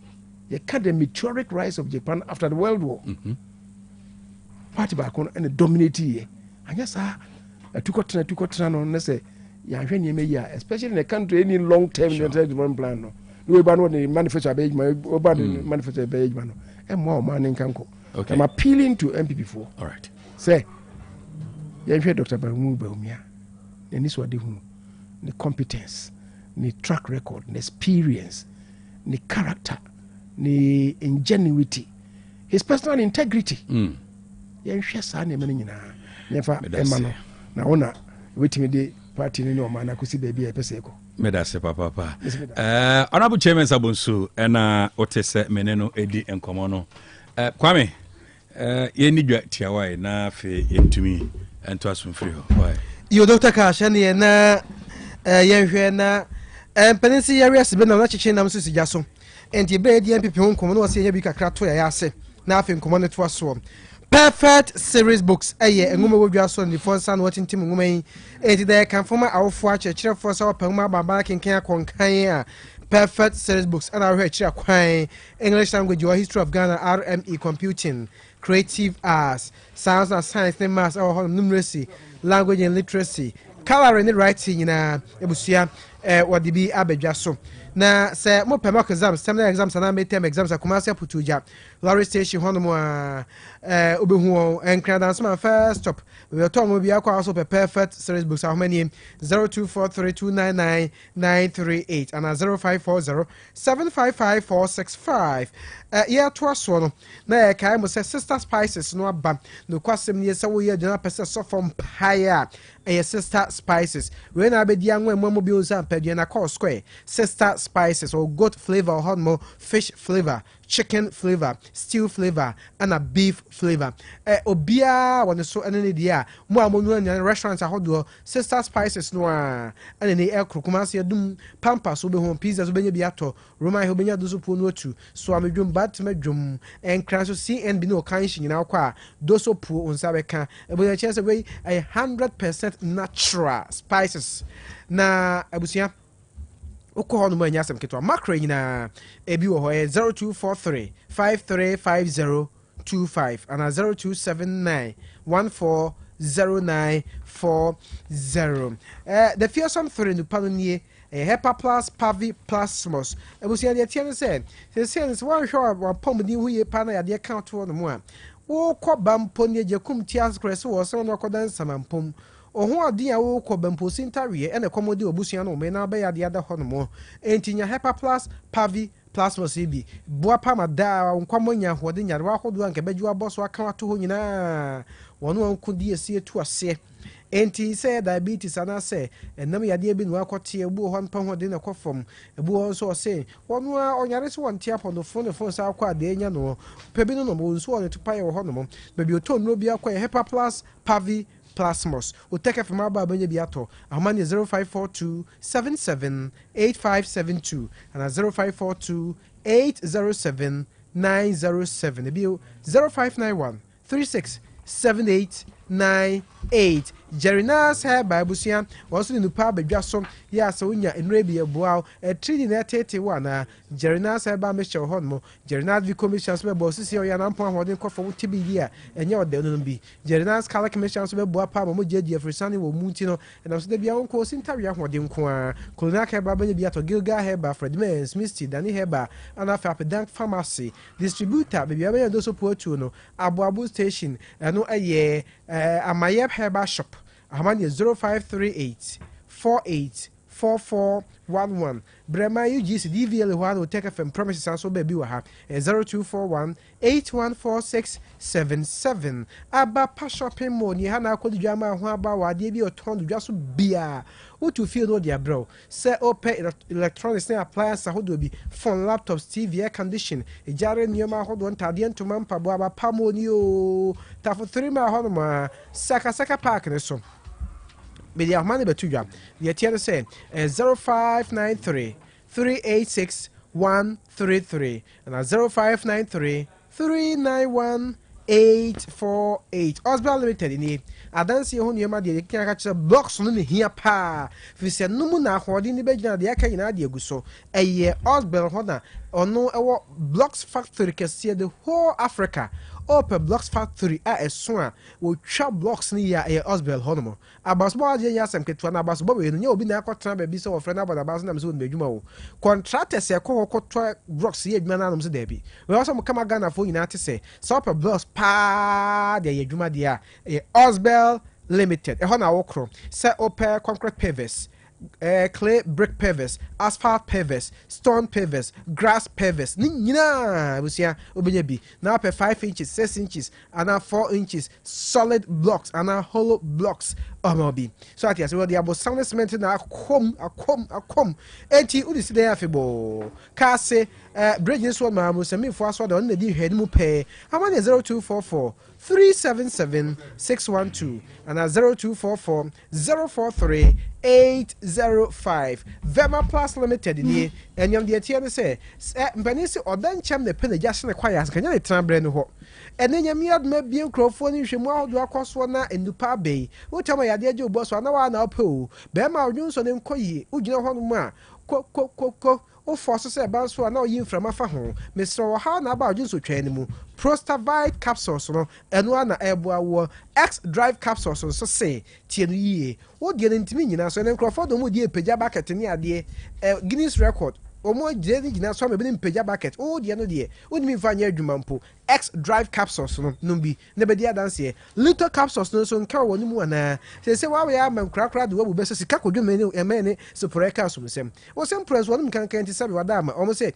o se apro yesro unya little capsules ne bia eboa pa ma sa nyare wa hodo nam so nti unya hawo nyina eyi afri ho ede ama ema mu de ani o ai ema ye de ani he tie dinner capsules and say ababu ha na feature kwali dru so a oh just enkrofo hu ahia adwumam da bia won kwa dru ho ma won kwa adwuma ha say boss kra twere letter to wo de be yiwadi emane nyi wadi ansa na enne adwuma pe ya ekoma ya hwe dinner capsules ne bi neni waseme ma Fred Mensa ba ne heba Klunak heba Mr Heba Apidank heba no nyina da dru ho benya nro bi na wato won na pese tas na biribre mu no frɛ Vema Plus Limited wa meso 0244 370702 Donima Steel Complex ni hwe ewia so ho ne wo na wo ye also odwene hu ye na onya ne ma pana de efre se wo si dan ya ade a wo ya ma ichiri ba beto na o ma bebo aba so Donima Steel Complex se bra adansi hu ne o manyina o pese obo dan so aba fokwan so a tropical long span roofing sheets stress abia and scepter kala bia pabia sans na tropical aluzing and have a galvanized standard size sheets says airplane and a calendar mobi na the other to warehouse one no ofie ano anasa office ahodo make up na sem say opebia roller shutter gate system automatic garage doors hwe kroma mse na kronfo kra ko nhemu di atodwa say okona ho se ade ndoni machine so de egba ano a twamko kronfo do ayese befo ade enchi wanim wugina ho wubu ani bohunu na no nse abo kenkre no take ken news wadoa so ati ase di doni ma niema na dia kronfo classroom tropical is when na carpenter for dia dwufo Ghana hina ko nhemu agi atum se carpenter person adwuma so ni na moka tropical is 1 inch ko 6 inch so be mankwa na ebu binding wires ni ayoro sina Donima Steel Complex ebusi ma bi o paper products say pocket tissue car tissue tiro o ma eti no emu adi ko fikese emu no me se hwa e na ebusi o kwaje odie asafo why have junction ho na tan kese obe Ghana Revenue Authority sa so na tamale kamle kin David Jashen so kan tamanto Obegana Commercial Bank no Techima when Chikwanso Kenten Nana Yadombo Chifi Ahmanonie 0244 126625 and 0540 10 15 55 the Amniga tour in ye and say Nyame Yadomwa February or Jeffo Bosome the Tosson so Ana Otec 1029Fm emu nyina nim sem sa to Otec 1029Fm ne abesino ato asanteman se yenum dade ebu no nyansa na kwaso so channel ana kan news Otec 1029Fm hanmo kontonkro wo de fa bosesa be fie nam so atasna de ne kwa se ye twa adwo na nyame yadom a ye koye yi ana ye sre se Otec 1029Fm atiefo adofo mo ye ma ye fe ebi a ntimi ma ana obetimi abampo pese obo ye ne ho ntoto ye titiri mobile money no a ye de ahma ne betudwa no afre ne ye boade nyina no aka nyina bom ne akokere de ama abusuya aka kire na aboama ntoto ya hodo ye no woni anyo ya MTN mobile money number no nie 0240 889243 the also opportunity electrical company limited na twentian Otec no enti 0240 889243 reference no AOA akwasi osu channel wo ho no bi number foforo bi aba hu say onipa kro no na pese utwabe ti ahoma 0240 889243 yede mo se so be ya ma efe Dr. Cash yo nana me da se pa na de tebia sa de bia mkasa memenda ba this time de ne ya ma yemu so e de memenda mo to aba ni kra wie kra mama musu ntententente na e den a me boss anyum no hasate de honorable wire me say de honorable de ba ko beri e den a e den obi bewi ni e den obi bewi enti bra no so a ye be mo amanfa hu de wawi ni de wire Egusi atempo ande ne etianwem ti e ka de MPP for be kan etie ye hwe de oyi na ma mo se e bia dachi me Ghana mampani na onum to enzi onim hwe to mu 2 years e be kire adwen omonum kan ya yesu enim tie betie de o meyi ma bia de o meyi bia ya ba be bom tiremu na obi ate de ekọ sa papa o te nchen onim no papa yes yes onim no ache onim na ache e friend lawyer mudate benim pa lawyer mudate say omoni na ya na ye che ewo video so director of communication oh yes I know omoni ye tin of video so I say esuma se twene ka no wonim ne ehunu de on so ye be de ye bete tie title omoni wo video ni ko na mjawa sama ba kan ma me nko da me home resisi ana me twene lawyer ni nkomo me basisi a opanyi mahwehwe wache se perfect series books here o ma me koto obi ma me ma no o wajajai aboa wo mo se wo tumi kenkan kama wo kabrofo na nkontabu okra de ajajai wonderful Mr. Ghana for GAG perfect series atomo no de jai no de animdifo e na tire wo nwoma bia o crèche nursery any KG books bia bi and o science creative arts maths RME history coloring computing OWAP ni nyina every basic 1 equals basic 6 English every basic 1 equals junior high school ne ba ne combine so a o ni nyina bi English nom and maths nom me say books bia ni ho a perfect series any bi na GS any naka enso am approval enti obata bia nkoto bi maneba na so we de school bi kura betumi akotu akoton amani students o na eno kura de what table no so say hwi wo mo sa set mock exams terminal exams and midterm exams at the mass school so a ehia wo mo mu a atufo nko aputuoja station ho a enkran danso mine first stop any omamu ba bia ye tonton books bia for 0243 299938 and 0540 755 465 perfect series your world's future is secured.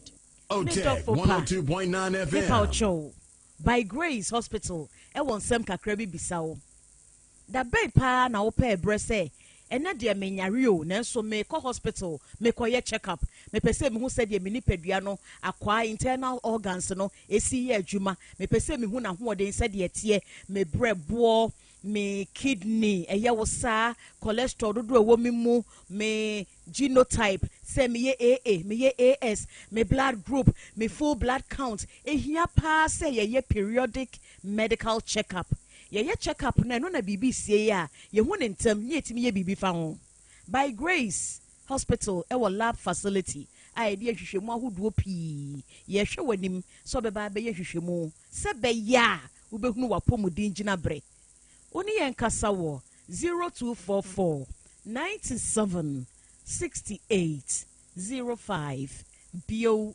0244 97 68 05 Nako nak. Na hifa na manfo agitwi ene twere de ekwa binim so tete fa so yi. Sikes nonte na clinic ya doctor usu kankam eda no. Doctor na obehwe wo yale agi so wahu moja kuo na na. No krepa. Meni a na mehwe ade a mehu ni yie. Mekuba bi a ebi mu so glaucoma, ebi mu so pressure na be meni so. Ya ma afide na mehu na de kra. Enya doctor na nanu ya oye screen won kokko no. No krepa. Na say screen ne kra me ko bi. E ma ne de drogu mani so. Within 10 minutes, e ba na wo mani so ni na akom ni nkyeremu enya sem getoa doctor say fa ni ho apa otene hepatitis B and C mechire brebum yade diabetes si chire yade pressure mechire mojabroso enem yade bia doctor tenete so mema sem entimi nkoyi empo so obema no ewu kra wo ba doctor say fa garlic ba ko pe ebra na obema ye bema asan so atde wo mpe wo be mesa opese ye kese tintin ana eni emi nua chire me ba bia doctor so ewo kumase achias Antwa road ahimfie ni soro hwa Darul Salam Islamic School Nenche Fred Doctor Tetefuyin so 0599-311-311 Akra, what did you feel to do? Aden. Nansay, in Sokwaduani aye dabro so. Nanin kwani na bomu, sofoma na pai, sofoma na pass. Bra, asemna na wakano, nani secret anything. T, sister Marco kofa bae. Ono ani akofa sister spices dia bagwaso. Spices ahudu obi a sister dia bagwaso. Onani mahunta sem yo. Say wo feel ya ponchia. Good flavor. Sa wo pese your fish nkwane a. Fish flavor. Sa akukọ nso no bari a. Chicken flavor. Na sa wo pese your stew a. Stew flavor. Wo kono do beef a. Beef flavor. Sa wo panu dudu atu atona. Ana sa wo pe betima. Enu an so bako adum pampaso. PZ Roma Hill so market. Ena Bantima market. Enkran so CMB ana Okanshi ubenya bi wo ho. Freyen e was 0243 535025. Ana 0279140940. FDA aje edwedie nkratwe atum. NPP adishima maminche okwanya obefa so a obetwia woto na aboa ma manyuko na gina ne naso ewo sikasemu ye wonyiyi mu nan meche 4 categories: bronze, silver, gold and platinum. Busumi bia bronze members ebetua 2 Ghana cedis, silver members 5 Ghana cedis, gold members 8 Ghana cedis and platinum members 10 Ghana cedis. Ebia won fasode a etechi meche benefits nani tua no so simple. But star 920 star 270 hash. Star 920 star 270 hash. Net them. Eye contembrantem. Emuda ho fine. Esansu ye convenient. NPP. Eshi rado.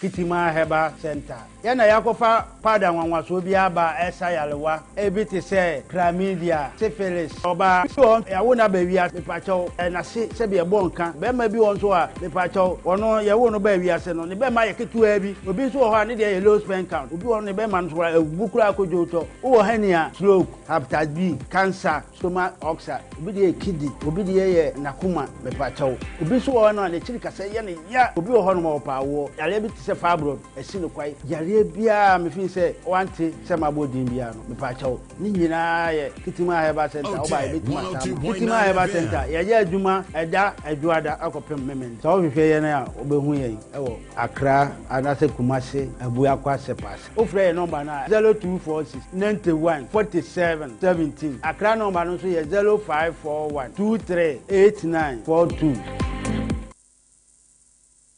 Otec 1029 FM, the pride of Ashanti.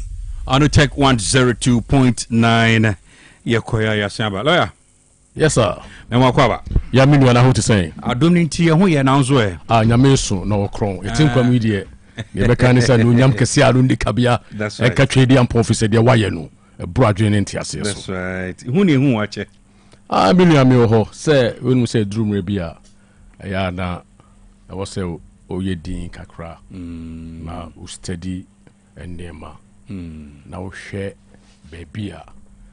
I was say oko anade wo se wo ya ebeboa wankasa ebeboa busua ebeboa community na aboa country enti menu na maye din kakra but em say for the past almost 1 year ni no masan asori waka okay Mr. Onyameso. Oh yes.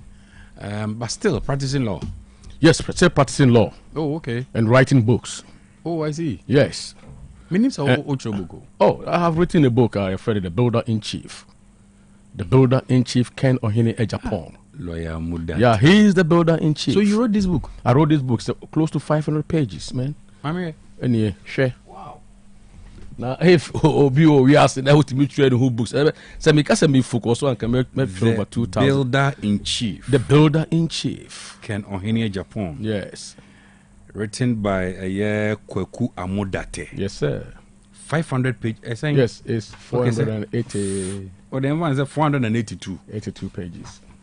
482 pages. Yep. Wow. Yep. Now, so what kind of book throw away by?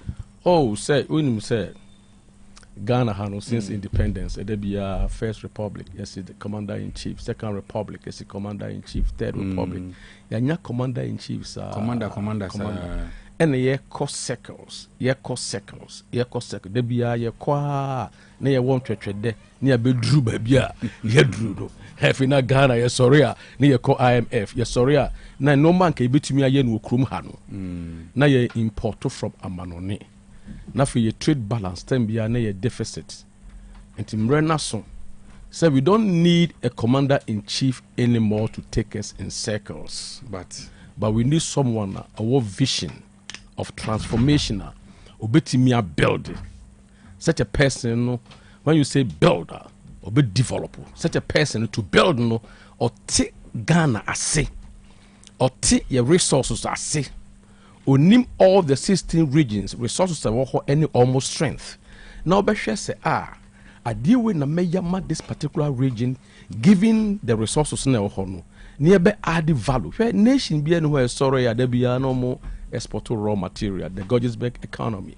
Yeah, export to raw material, yeah, export to raw material. Basa no o export o de ejuma ko manya we import to enema afri no ho no o de enuma ko ho na wo de da bi ha no na o sika ko form enti Ghana ba bia ya duro no ye hia obi a owo tattoos of degrees written on his shirt, obi a rhetorics or theories.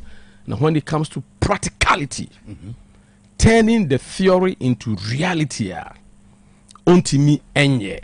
Now, when I was coming, me who say only honorable Osei Chairman Sabunsu Kasano yes honorable Keno here Japan, the factory on senior or yes no me was all listed what will be, and I all can say factory building is not about governance.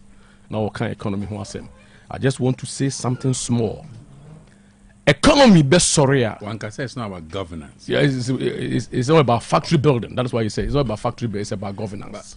But me, I don't want you to even respond to. No, I'm not responding. But me, person me educate. Any governance, no difference. Yeah. I want to educate and confer omutie me say every economy is based on economic activities.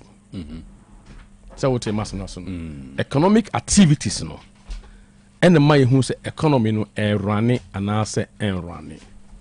And it's only economic activities are resources be moved into those activities. Ama income a flow from those activities. Number one, you can't run a good economy. Okay, that is all the point I want to make. All right. And in economy, running an economy, it requires number one, you have to have a good vision of transformation because where. So, economy, there were various sectors of the economy, which is like the units of a business, functional units of a business. And the leader, what you say, leader, you set overreaching goal say mani so ade hunu nie aha na mpese me di omani dru nie business mani so ade hunu nie aha na mpese me di business ni edru nie. And if you are able to run a business all that you need to do in economics you find scale orchestration, and once all be beam ayana kese now do any ato with the vision, you call the right people to come and help you to prosecute your agenda.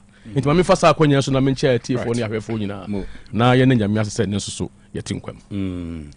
All right, quickly, why Kennedy Japan? Oh, it's a Kennedy Japan there was almost away ni pasonko. Because aspirants and those will be on the favorite. I didn't now per se delegate. No, and consider number one. Ghana ha. Ye twetwe de ye koda na. Ye suni en paibo nyina ne se e mabru ene Ghana fo e benya adwuma aye. Okay. Enunti enam senti e free honorable Ken nin Dwabrem e besi de wadru no.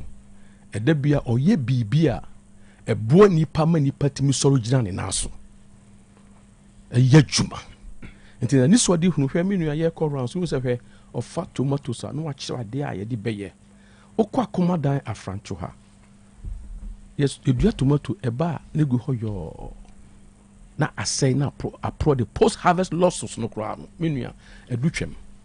Na when we ye pani bi a otumika se me ba me ye tomato factories bebrebe. Na tomato ne di bia tomato juice, ye di bia tomato puree, ye di bia tomato paste, ye di bia ye ketchup. Who say where American called Philadelphia Heinz company in itself. A tomato na ma Heinz aye Heinz so. Heinz called Philadelphia Heinz tomato omodi ketchup. Ketchup is all over the place. It's through the business acumen of Heinz family. And omodi yes idea we ya and ne baby abeko bia tomato enko waste e wo Ghana ha. E wo bruche. Yet Ghana ha tomato say yet Ghana ha twa body na body dua no ya to atwene. Yet Ghana ha kube ya numa no ase ya to kube ni atwene. Rubber ukobo rubber mu western region, western north. Kwame Nkrumah kwa ne wo Brunsa ties. Ene we mu nyina egu. Ene Ghana yete ha yetimi kra aye corner beef. Ye ka se corner beef but se corner beef. Fi Brazil ne dia ba emna Kwame Nkrumah penso no ukobo Gatanga ne wo Brazil. Ye wo corner beef ho. Enti where we are now no. The ma honorable Ken Ohene Japan ye sonko. E na niso ade hunu say I want to transform the economy of Ghana through agro processing. And name on your media chain, Madam Mamia Dadamu, ne Dadamu, no, Nemabru so Yanida so, Nemabru and your Juma ye. Why a trashy green whom say, Body Duano, ye cha, not you know, body Duanis, who say cha near twatching it. It me the ye and Yama may be ye Batakari, Papua, and Batakari. Yeah, this is portals or yes. Areas, baby, baby, quite fire. No, that question. Maybe a shame. And to Obia or what side is what do whom we know who say, but dear cry, you bet me their essay. Even could be cry a boy and a husky, you bet me their yet fertilizer. I'm a dear Diano, who call you as a Kube who know we are near to watching. Dear fertilizer, and you did dria mushrooms. You did ye imbire. Ya obeko Walmart, obeko baby, the beer every day in Miri Ewo. Papa ya husano ma we nyina and all speaking to these things. Say no more win a mayor. Where we have Tumu Gap. More mutie me, we call nothing region for Tumu Gap. Unu say Ghana ha, your cotton board or ho. Ono can already. Only investors kura asa din koma. One person mo be a cotton in the factory. Ewo Tumu Gap in the northern region. Or kawe no mu nyina sama all kan aye nsemo a ye nye campaign wo wiase ema obi magina on kan say oh me di me vision twen na me winni wi ama be ka kire adasama ade na aye target abanfo say delegates ne say kan ya wo ba obeya ma yen kan ya wo ba obeya ma Ghana man kan ya wo ba obeya ye sidi ni dollar no twetwe da koso no ebeboa yen kan ya obeya Oba, edebia ne yenko IMF. Kan you obeya obeboa yenuanu mo omufri esrem eba ba ye kaya ye. Edebe na obeye ebeboa wo mo a sebi omo mahabio. Honorable say very simple. He has a northern region, the five northern regions that defend the northern agenda. Hwe unsi eduru wa na ye twam no. ɛna ohun wa strip no say saa strip way me building into a cargo plane area bɛba and yɛma yɛdua no wɔ esire mu ha masa potatoes a yɛdua no wɔ esire mu ha Ghana yɛte ha ne yɛkra potato chips ba na bɛga ken no ɛde ɛkyima yɛwe na KFC for ɛkyima yɛwe ɛmra yɛbɛtumi adua potato wɔ Ghana ha yɛbɛ slice no ne yɛ freeze no ne atɔ ama yɛ ho ne yɛ enter into the aftermarket no yɛ Africa and nipa ɛwɔ Africa wɔ si yɛ feeding wɔn is 1.4 billion mouths to feed na yɛte ha o no nyame akyɛn saa no ma wei nyina o ɛda bia ne akwaba yes me call Harvard yes me call Yale yes me call British Columbia ne yɛte hɔ ne yɛka brɔfo na yɛ asa Ghana for yɛ wɔ ntwɛtwɛdɛ mmerɛ na so sɛ obi aba sɛ no akuafoɔ mo nsɔre obi aba sɛ no edwamfo yi mo nsɔre mmerɛ na so magazine for mo nsɔre yɛne yɛ onyame ama yɛ nyansa yɛ bibifo yɛ wɔ nyansa emu dɔ yɛadwiri mu abɔ pew ɛnneɛma nyame de atwa yɛ ho ahyia no mumyɛmfa kwan papa so ɛnaadaa no yɛndi bi ne yɛntɔn bi wɔ nanone amanone yɛmfa bi nkɔ across our borders to Nigeria, to Europe, to America, to other parts of the world na yɛyɛ saa no na yɛmabunu ɛnya adwumayɛ enti honorable Ken hwɛ wɔyɛ soronko dɔ a ɔwɔ ma ne man ɛna ne nokuro die so to be a great leader ɛwɔ sɛ woyɛ nokwafoɔ wode ɔseɛ ɛyɛ wɔyɔ woka sɛ meba meyɛ wɔ yi a meyɛ na binom so wɔyɛ baa yɛ history nie fine, the history is good ɛhefa na history no ɛde yɛba bɛduru wo history no yɛate aseɛ ba yɛkɔ yɛnim no ɛdeɛ bɛ na wobɛyɛ ma Ghana man ɛne Ghana mabunu enti hwɛ me nua sɛ wohwɛ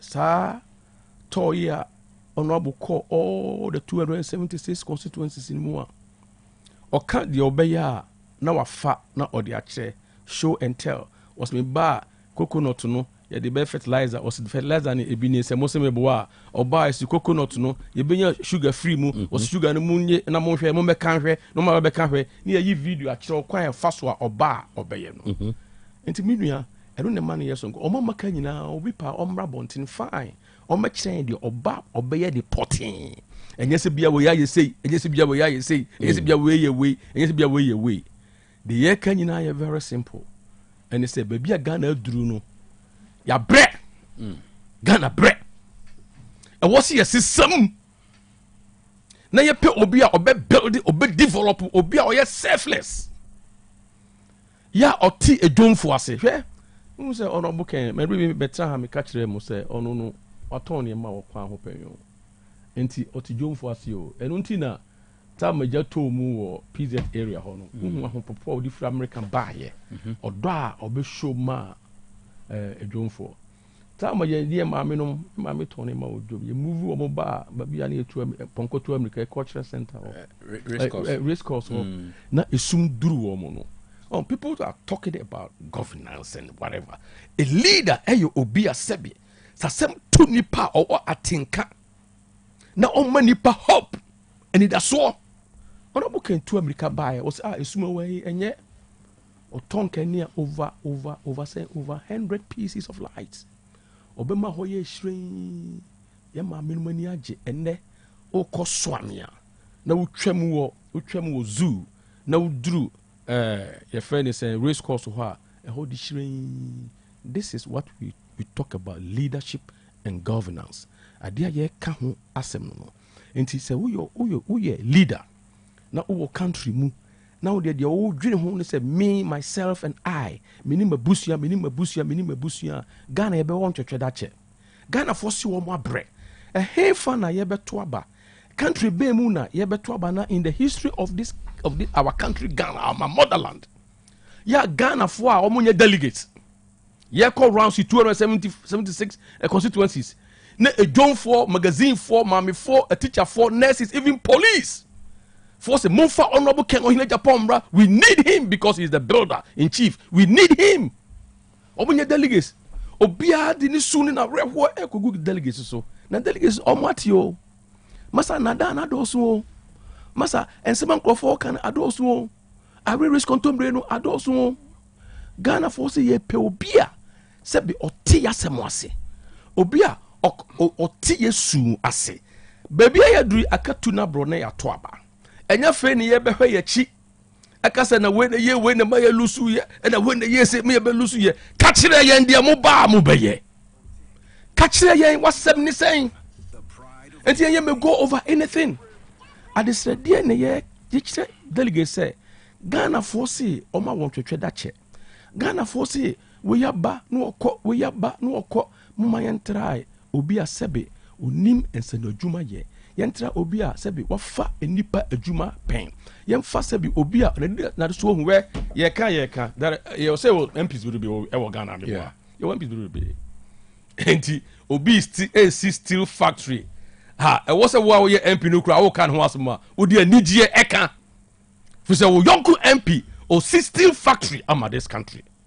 sɛ wo si cold store wo yɔnko MP wo si cold store enti ɔka fine ewiase electricity bia ɛyade a happening nanso honorable can as a business cost of production cost nanso so ɛno nkyerɛ sɛ you don't want to produce ɛno yɛ saa na sɛ woyɛ leader bi a bibi pim wɔ na ɔsi na wadwane woyɛ leader bi a sɛ bi hwɛ ɔhu sɛ leader you must be assertive you must be determined you must be decisive you should be able to manage cost effect cost leadership in business ɛno na honorable can waya abɛsi na succeed as a businessman who all over the world ubo engineer yeti enam say oye MP papa nti tie na wonim nia oye nti no tamwa Confirmatory Teaching Hospital machine bi wo ho ye fen linear machine linear accelerator sa machine no obi owo cancer bia no a part of the management machines a ye de hwe ne manage cancer no with MRI etc utie menua Confirmatory Teaching Hospital dey a break it down. Some machine, that contract between a Confirmatory Teaching Hospital and a Swedish company. Sata mama wanted to take Casaginana, you must say, and I 47, Munkotoba my way, when you say my way, no, Munina Washanti region her. Honorable Ken, et free ascendum him. Or Tia 71 from him. Or back Confirmatory Teaching Hospital, I was there. Or the share machine, you invited that time Dr. Osei Bonsu. And then the head of oncology department, Major Hobin Honorable can sign a check of 145,000 at the Mark Confirmatory Teaching Hospital. Or sign we ya pe machine ya fixe ya be share na Major home. Ama ne oko oncology department. Ya ma menu ma sebe kokram yade enya womu. Ya memma kokram yade sebe prostate eche womu. Omo monya leukemia, omonya cancer of the bone, omonya tumor e womu trimu no. And that's what about. This is what we are talking about as leadership. This is what we are talking about. Say a nipa way or build a country or build a nation. He's a builder in chief. Now some conform to say, oh, and the way and I say, and the way you say what to me and you. Now they were all there. A dear be the bus actually Jamasi. A dear be the bus actually Jamasi. Ya and ne Ghana phone you know, say papa yimra, was it there be yampini? Papa yimra, was it there be yampini? Nenso Ghana for kasao esra tiem amasase age so Saturday obey marveled eba ye obia be was until you be marveled by the decision of the delegates. Ya who say ye the baton share wonsem let me tell you me say bi ba betra kasa na ye no ya na ye mpese ye be go into details e die be na oba obeye e die be na wo ka kire yen say oba ya ye wantimi anye ya wo change watare e fa edoda eche edi share enti mi bu be e ba mi bu no say you kase economy economic activities. Yes, we understand digitalization is part of the economy, but say we a business manner tambia when you speak the language of business. We are engineer, when you speak the language of an engineer. And say we a doctor and so on, when you are speaking you can see we're a scientist or a doctor. And it's a bit separate. When you're performing arts personal, you speak performing arts. And when you are an economist, you speak about the economy of Ghana. Anyhow, Ube grow the GDP. Anyhow, Ube increase consumption. Anyhow, Ube increase investment. Anyhow, government expenditure. Ube making more money, managing a year with government revenue. Anyhow, the net factor income from abroad, which is the import minus the export, the balanced trade. You speak about these things properly. That is how we run an economy. That is how you build a country. That is how you give employment to people. We are seeing I want to swim. So who's a country beer obi ye demonstration baby placards na ekuta omo no ya na ye placard see employment jobs. Now tell us the rest you tell us ekwan omo ba omo be fa so accrete jobs ama emabunu ama Ghana afa ne ntoma pafra yen akompre ko Japan ken ohina Japan Kennedy ono na chita for say ye ba de ebeyenie ne ye de akere mo Abraham said all over the years, about 68 years. 6 decades and 8 years. Ghana, when we say we are seeing Ghana is the closest country to the center of the earth. 5 degrees north of the equator, and the Greenwich Meridian, a tremor from London, na Besnako. Ghana is the closest. But be an immune, you defend the zeros or defend the North Island. Okay. Honorable Ken, the idea of tourism. Say, I will use tourism, only tourism, may better transform the economy of Ghana. Tourism alone. Share, offer your coastlines. Yana man for say the history, history. Masa amamwo enyanto atoa. Amamwo nyanto atoa. A tourism not form. A tourism form. Share, you can't talk about the history of North Americans without mentioning about Ghana, Elmina Castle, Cape Coast Castle, the Crisambol Castle, Usher Fort, all the folks along Anomabo Fort, Amamabo Castle, and num of Yapuyano. How are we selling them? Say a month for me free. If we are see baby, echo the Himalayas, Mountain Everest, echo Fruko say they want to go to the highest point.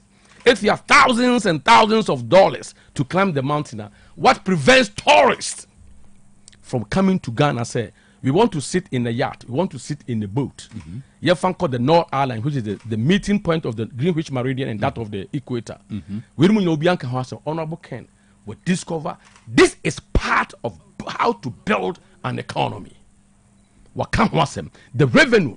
Hey, look, Kenya, East Africa, Tanzania. Kenya is in East Africa, Tanzania and Uganda. The major source of foreign exchange is tourism. A man for or see anyone who goes to Kenya would like to see the lion first, the Maasai normal first, a lion and a leopard in that order. A man for Saduma winning near Elmina Castle. Barack Obama buy or quasi the Diangians, Okusunye, Oprah Winfrey buy or Koye, Okusunye, Stephen Harvey buy or Koye, Okusunye. Naya Tiho, Naya Kanyema, near Twatwa. Mo can't say a near my tray and Washia. A dear Ben nearby the Bayer Mabu sorry waka. Mo can't say near my dear Mobaye. A Makuya for Moody a cocoa by a day. Moody a banshee by a day. Now, Yada binumu can was Bibian was an experiment. Laboratory, Any year experiment. Now we are what scale orchestrated, you know. Honorable can also walk a bunch of 17 ethanol. Yana bimu to cancer. You know, if you don't know what you are talking about, please. Yana momi and little measure. Share Oko a maintain. Yemusaya who say for no Yanamukasa de say. Honorable only starch factory ohana. It is a cassette or the Banchi Bayer starcher, at least a mountain any laboratory. Ethanol, you be juice out of Banchi. Now, interestingly, you know, it's a man for anymore, they should do a little research. Every pharmaceutical company where we are, say, every syrup, every drug, there's starch in it. And I say, ethanol, no cry, the fry fuel now. The price of the fuel will also climb down, a bit back a form. Papaya is a bit of Luciania, Papaya is a bit on Cassaye, Papaya is a bit to Jagui. What Timia pinpoint is no manina way. I'm a delegate who say, Yabebuano. Share ye didn't come over here now, Moka. Who said we are a trouble and we are now honorable Ebenya 37.4% after all the machinations, intimidation, fighting against the sovereign and establishment candidate. No, when you're 37.4. Or catch a voter origin for say, me, I will build a factory ɛwɔ hɔ hɛ watɔ nsase wɔ Adaklo watɔ bi wɔ Sege any other parts close to 150 acres or the pharmaceutical hub. Yeah, wow. Yes, people don't know this. Oh no, or you say or you know be emphasize. Adaklo is there, Sege is there, Adaklo all in the Volta region. I know Sege. All in the Volta Sogakope areas. They are all there. Yeah, was starting only investors right after Mepe Junction. Yes. Before Sogakope. Yes. Is he not just an ordinary MP? Ɛhɔ so asasene da hɔ tra yantam ɔde bɛsa no ma we nyina owie no kɔ central region wasan kɔ GB no all the developer ɔka na ɔyɛ ɔse mɛyɛ we na ɔyɛ wate ase ɛno nti bi nua sɛ obusa me sɛ ɔno ken ɔne hwan a sa papa yi ni o hwɛ ɛyɛ na ɔmo yɛ ntoatoa to lead the country. You know, if you read Harvard Business Review say to be a good leader, no, you have to have a fierce resolve and a will. Fierce, come again. A will, determination. Okay. Will, okay. The willingness to do, the ability and the willingness to do. Honorable Owosa, ability and the willingness to do. And then the fierce resolve, you know, say obi oye determined, and you have to be a little bit crazy, a little bit controversial if you want to be a great leader. Lee Kuan Yew, who read in the book now, and around about 500 and something pages. Omo describe Lee Kuan Yew so very controversial. But Lee Kuan Yew, most how transform Singapore. What you say? Na mama Margaret Thatcher, I see oh tough. Most the why Reagan, not Reagan. So a movie actor from California, but obey president of America, no, your friend, the great communicator, or say Gorbachev, tear down the wall. Into leadership. It's not about tattoos of degrees that you have. It's about knowing what you want to do and getting the right people to follow you and prosecute your agenda. Honorable, adia ye can the Ghana for P any aji. Any ye niema of far na or the achrese mi ba mi di way ne beye. Mo hu body almost ye hu body. Mo hu a bro almost a hu a bro. A bro mi di beye grito.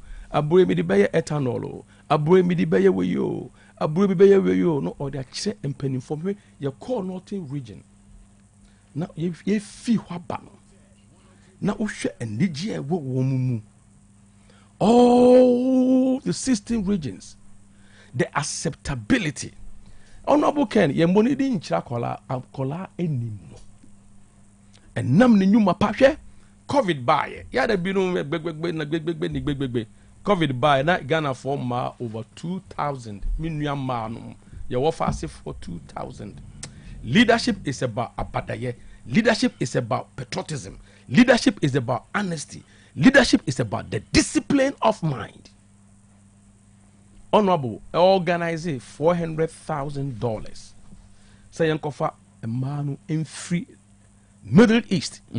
And to da mo COVID time any time de ma no na wan musa wo say na ufra sin dompe mana ana ufri zeze ana ufri aguna sante ana ufri swame ana ufri bolly bamboy oso wo ye Ghana for yenko form mra ogigi sika no hwe me kire the nature of the man ogigi sika no wie no and what they call Ministry of Foreign Affairs osisika mjeji ye media ewomunie papa we a businessman ni dia ewomunie we dia ewomunie ka ne nyina bom osika ne nie mesre munye mu organize plane nkofa wo mu emra eno na e kire onipa no how united the unifier and in negotiation skills anyhow or bringing inclusion or the nipa come together no mu prosecute an agenda such type of leader no and a Ghana for ehwehwe so obedi Ghana nim babia ewiase edroi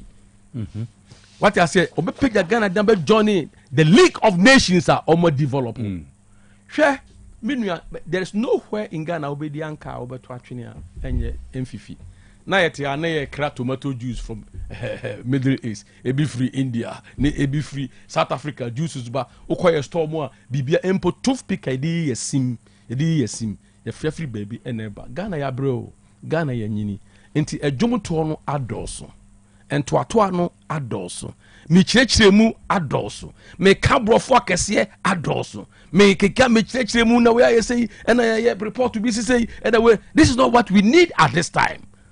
The delegates ni here in the Ghana for person what is say tell us ye kɔ yɛ nim no oba ɛdeɛ bɛ na abɛyɛ na yɛ wie ne yakɔ yɛ akyi ɛnneɛma bɛ na oba wakyi wayɛ wode wa no kan sɛ ɔbɛyɛ a what to be yɛ a wayɛ yɛnkɔ history mu nneɛma honorable Ken ayɛ biara no ɛkyerɛ wo sɛ ɔwɔ they expect the great foundation to stand on and leapfrog into the future nea ɔka biara sɛ ɔba ɔbɛyɛ biara no wayɛ bi pɛn enti ne kɛseɛ yɛ no ɛyɛ very easy ɛno nti me nua mɛsrɛ wo pii ahobraseɛ mu alright ɛbɛ sɛ wotache yes one or two issues bi ma me clarify wo sɛ yɛnkasa ɔman mu ha adeɛ baako a mprɛ pii na ɛyɛ na kyikyiri mmabunu no ɛyɛ adwuma now kwan bɛn na wafa so apart from say bi a wɔka sɛ the factory issue sɛ na wo address no creating about 7,000 jobs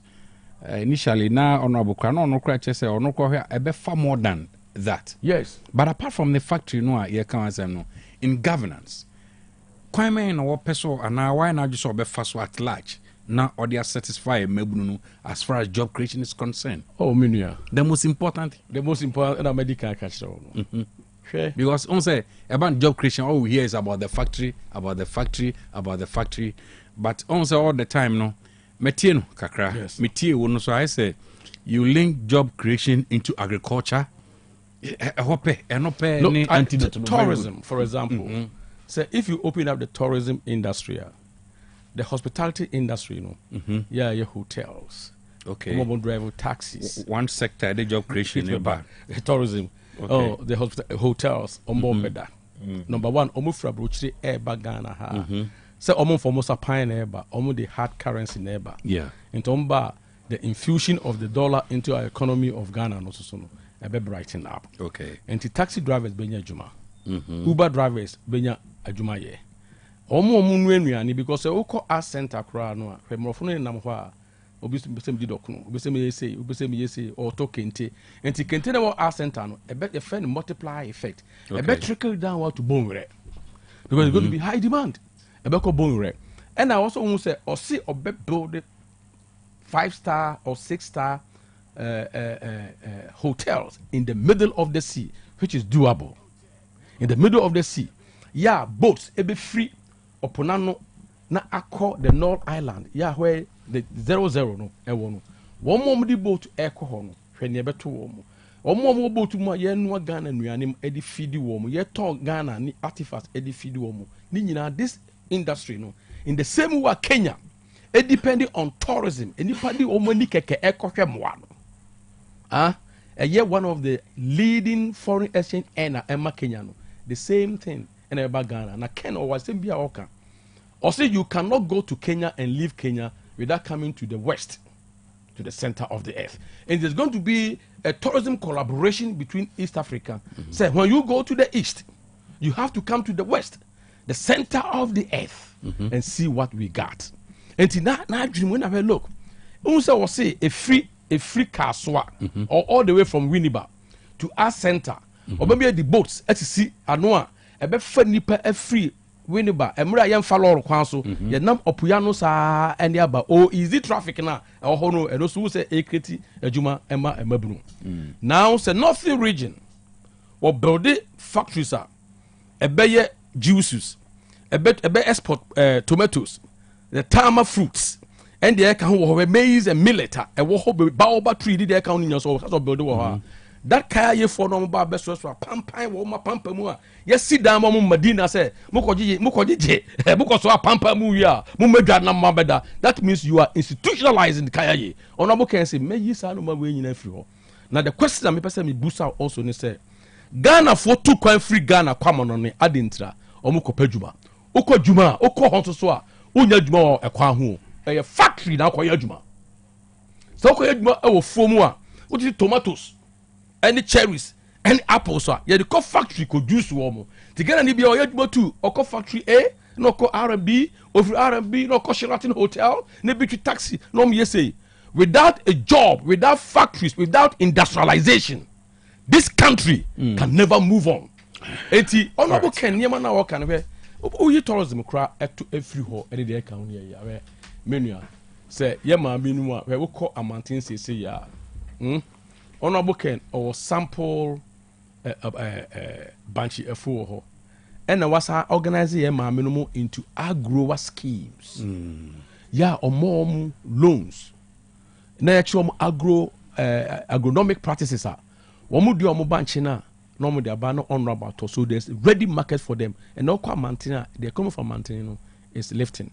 And now as I can say, one more ko oposo, yeah, sisri mom tabrubomuno. Obe group into groups of 10. Now one more loan, interest-free loans. Now almost they are top boats. Now they are called oponoso akuyidam aba. Boats. And they are called oponoso akuyidam aba. No more tutor 10 years. No interest. Na omotiaka na from the year. Meanwhile, yes, I don't. So when we say northern region, northern region. We heard the stretch in this one. Now we came from Ghana, now Burkina, Ecuador. There is no sea. Honorable so build a lot because we build the coastal no, or build the coastals along those flanks. Now your pet vans, refrigerated vans, said about Chekwe.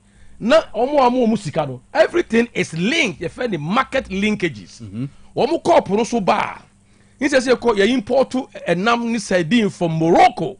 No, Oma dia bano near ya blast frizzy near the good vans in near transport to Omo all the way to Bolaga, Boko along that flanks.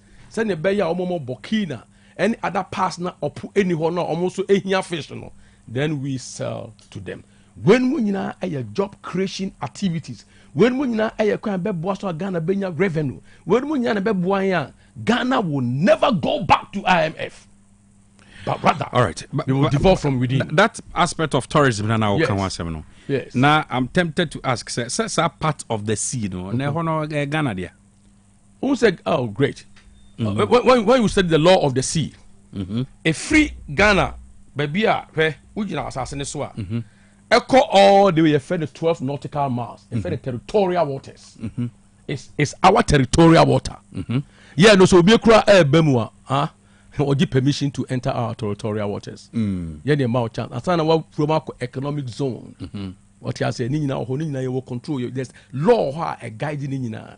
And the territorial waters, we have control over it. The law of the sea gives us the chance to utilize our territorial waters.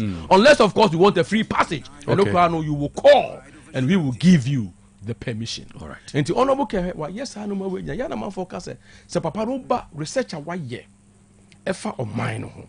Any new be a what to kasa na papa there on na. Enti the ye can say enye nwum to o. Anya say ade bia wontim fa wonsa enso mu ye ne de o kan nyina say ye ba Kwame Nkrumah won say we ukoroba mu ukotakwa area wa enu asiwa ni nya na grow rubber na obumsa ties. All these things, all these factories are going to be revived. Or say ono de ne yastic Kwame Nkrumah the person will break it down the record of Kwame Nkrumah within the 2 terms ye de be man no anya nwum to anya me ba me we me bo mitirinko ade ba kwa me ni say see adwuma nso de adibia the remittances bapa. Yes. Because I want to know because I want to know maybe so about that part of the sea because say Kennedy and I just saw the Honbeya Juma. From my research, what I know is 500 nautical miles into the sea. No, that belong to Ghana. It belongs to Ghana. Really? Say when I'm say, I don't say the law of the sea. A free assassin so called. We have 12 nautical miles. And yachts and boats you don't have to go deep into the sea to travel. To travel. Until you perceive a free winniba, a best I know and a pontoon, state of the art pontoon, a befa, Wi-Fi, everything, a jom, your restaurants, more. I said, what twin were brooching now, Tony, my own coffee, all the way to a friend is a art center. No was the phone one, but and no easy the trafficker a walker so winniba all the way to town. Na afi attention about na amanfo e ho hyehyere omo. Enti wo say honorable Ken no Japan no. And nam say oye businessman, oye entrepreneur no. Time bia his thinking about innovative ideas. And una ebinumu eye laka. The young person ya say Ghana say nene no say nene no na person be ye president e wo se wo te brofo o person ye president e wo se tu ka o trinko ye ka bia yo mate enye sa a good president will be a ultimate sin so no roll ni sleeves. Let's get it done. Let's build. Let's develop. Let's do XYZ. Yeah, why? And the BB answer cast obey biano. You tested why ye be pay. Would him send you see no. And so ye mistake. You can be a good leader. So there now me US not me boss. No me rotate me as a strategist at that time. And then me call marketing. Then me call operations. Or channel me call finance. Now muza me boss. I didn't know. No, we are preparing you for leadership. And also who have experience for all these sectors. When you come to lead, you will understand why this job must be done, why it cannot be done, and the cost involved and the revenue that will come out of it. And to run a country, to lead a country, it's about revenue and cost. Because government revenue, government expenditure, consumption, investment. Now, one to me anka consumption one somewhere. One to me anka investment one year. One to me anka how you may improve your trade balance in 1 year. And you are speaking about something else. The answer is no. Baby, I do and to a tuano and American and to a tuano a dorsal. Ghana for near be. Ghana for near be. Ghana Yaniabre. Massa Yaniabre. The party must come back to power. And yet just to be a flag bearer. Ghana for no crowd, can no other person, move for no can in Japomra. They are trauma. So on what trauma delegates, the delegates on what you delegates they know what they want. Yeah, the baton show some say fako. Now we reduce number the bafoma. Or say that this is not my deed. Now it's whose deed? As a leader, you are supposed to cross the baton, cross the line. What me for you koyenim or the by reverse. And then you want to shift the blame on somebody? No. So you're a good leader where every leader you accept responsibilities and then you accept failure. So you be business and ya. No one just say wait the man ye. Monfan cheme. But woman in yes the Garden of Eden, the shifting of blames. Let's start with Garden of Eden. Your friend Adam was in Yamia, Eve. Eve's in Yamia, Wawano. And yes, son, ye no. Ditum sa diano and ye. Me pamucho dem ye no manye ni ye. Monfan cheme. Na me ba. When na me ya, adia me kase me and I'm going to say it. Me can say I will help the dollar. Me must see the dollar no. Me chi dollar to them. Mentimi anye me pamucho monfan cheme. Me pamucho me kase me ba. Me ma economy na fa ntoma pefra. E bebru benya dwuma ye. Napko me di beba. Me ba beti obuka. Me pamucho manye ni ye. Monfan cheme. Mo mo di musika koto ho a yesi head cattle se de be ne ye ba ye usimi nim ho hwe enye sa na ye lead. You don't run away from responsibilities. Ye to aba no nwie ye enye wo kwa na wo kwa abato na ye to ye no eye presidential and parliamentary ni nyina call hand in hand. And so wo ye leader na say you see wo na ye data drilling down analyst. You understand data more than anybody understand. And you drew down the data to discover the gem of the data. Based on your data, no, out of selfishness, easy the constitutional right. And they say, "Our baba no, onya baba no you say, my dinku go and what Johnny Free Stadium, a basa noa, and they are handing the power, Emma Mahama, and all the services." At that point, now we are going to bring the builder in chief. At that point, Mahama became the commander in chief. And the man NDC4, I did it. And my MPs no, womu rashi womu. Na a good leader, the shepherd. Se pataku eba ye nwane nya enwan no ho. Ye ni nwan no etrase. Eba wom ho ban. Wantimi ammo obia ho ban. Ema ne bebia ye dui ene ye wo 70, ye wo 87. It is a man for Bejo to justify obi behavior. A man for Bejo to justify a report to be uncapable. Now, if you allow me, I will talk about one report. Before you talk about, if I can talk about report on what? Report now. Omoyeno Kumasi Hana Ashanti region report. Yeah, Omo can so that report to say this. That report. Man can say nipano. That report is a hollow report. Because every research, we are researcher, it gives you the methodology. And we are as about the limitation of the research. One more limitation on the band, and it was about 50 plus page. I think 56, 57 pages report. Limitation is say, what will read this our report and be very careful with that report. Was be very careful with that report. So Ashanti region there no. Ashanti region no. Opa me bio me phone so I read the actual to see if you dare me. And if you have time. Oh, a report. Yeah, it's a report. Now, yes, the limitation. It's better so we prove than say. Yes, the limitation of the report. Me the bema. Ama obi ehu. Oh man. And it's our report no. Na the man ya rehunu say. Omo wie sa report no. And omo ka say sa report we no. Ebeba be the roadmap for the national report. At that time, that national report no my. So you do only one report, which is 1/16. Okay. Ashanti region 1/16, and then you went ahead in your report to say, report I will say ye kanya ye careful no, ye careful no. So report no about be the roadmap for the national one.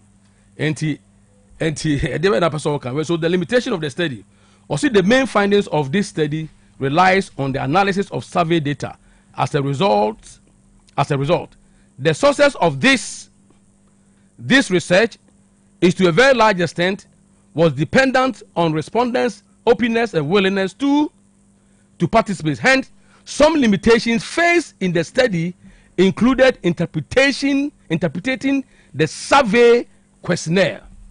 Now, if you have issues with the interpretation of the survey questionnaire now, and same phone for now, yeah, check the amount for no. Say now, what they cause also the call delegates who are that's an interpretation in your wrong. And there is answers now the amount you're correct.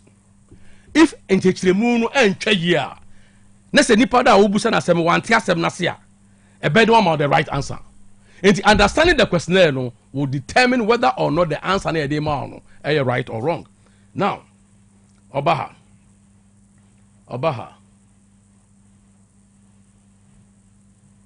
Hence, some limitations facing the okay, yeah. Additionally, though, the selection of the sampling population was conducted randomly in order to include people of diverse demographic backgrounds to reflect the actual, etc. But maybe I'll catch it and say. I'm going to get careful with the report. Finally, let me see, I think it counts here. Okay. Finally, it is also possible that findings of this study may inadvertently be affected by the methodology. May be affected by the methodology and procedural challenges and this could stem from multiple situations, including unintentional ambiguity in wording of the questionnaire and the respondents' misunderstanding of the quality of the research. Therefore, readers are cautioned. Readers are cautioned. Yes, readers are cautioned against making oversimplistic interpretations of the findings as presented in this study. Now, with all these limitations and inside this report, Oka said this report, a roadmap for the national Satana make a quick report in Yamai. And to wait more the preemptive. Nasaka the year DMua. Make a quick report about. Moya Bashanti report. Keep it. National Boka Ama Makukwe said Munko find some rare. Makukwe report in Yamai. Namomo the report about to influence a crowd. In that report, and Nema Honorable Kenohine Japan candidate, you quoted him. You quoted Napo. You quoted so many people, but you never quote your friend say Dr. Maudubawumia because he's an angel of the Lord. He came from heaven. You didn't say anything about it. And when you are doing a research, make sure say research now your methodology is right. Questionnaire now what the man and nipano emu da hot rodo fine ambiguity be anim. Send the interpretation will be clear, unambiguous, use ordinary English mo anye na ede be ne ma omo rush yenti a omo wie no omo dem de kadi show omo bottom and the chairman of the committee no jumping from radio station to radio station, jumping from TV station to justify this report. Nunti minua it is baby ya drui sa baby ya drui na make us say me da wen kwa na adro ya no we are not interested in report A or report B. What we are interested in, and they say honorable Kensi Oba obebie nyuma, honorable Kensi Oba obe industrialize the country, honorable Kensi Oba obe use agro processing akuafo we fa ntuma pefra magazine fo ni benya dida so because dollar no ebeba form ye nchi ne to them ye mfasa fo no nkoto babia nemum activities e be create wo economy of Ghana no mu no through industrialization, through the generation of employment. Na woni minua pe say omomo ye economy nyina economists nyina tie me ye ka say employment in economy a economists ye ka say employment a enye nipa nko a na emomo ye employment o the employment of the entire resources. Nti say ono be ka so be ma employment aba Ghana say all turning the land na ye de adua enema na ye twa bode no ne bode dua no ye de ye niema ye batakari de bi ye enema brebe ni he dua tomato ni ye ya honorable is employing the land. Okay, ye the machines ba na ye juice tomato na tomato juice aye tomato puree, tomato paste, ketchup all around the world na ye turn in the aftermarket. Honorable is employing enipa, the machines and the raw materials. And to honorable case employment or look at employment a vast basket mu. Enti we better so honorable employee the past 7,000. It's more than that because the land, the machines and everything now getting the product out no they are employing no. They are not redundant. And they should understand. Say honorable bar don't cast remember job creation and no one aspect employment all the resources involved. Na say ni pa way and a Ghana for who say baby edru there ye be here no hwe minua before I obebu another question. On say na ebinum e kasasa me brene yaso yeah oko 37 military hospital. Now I'm addressing omomontie oko 37 military hospital. Honorable Ken is building a cardiothoracic center, 6 million Ghana cedis.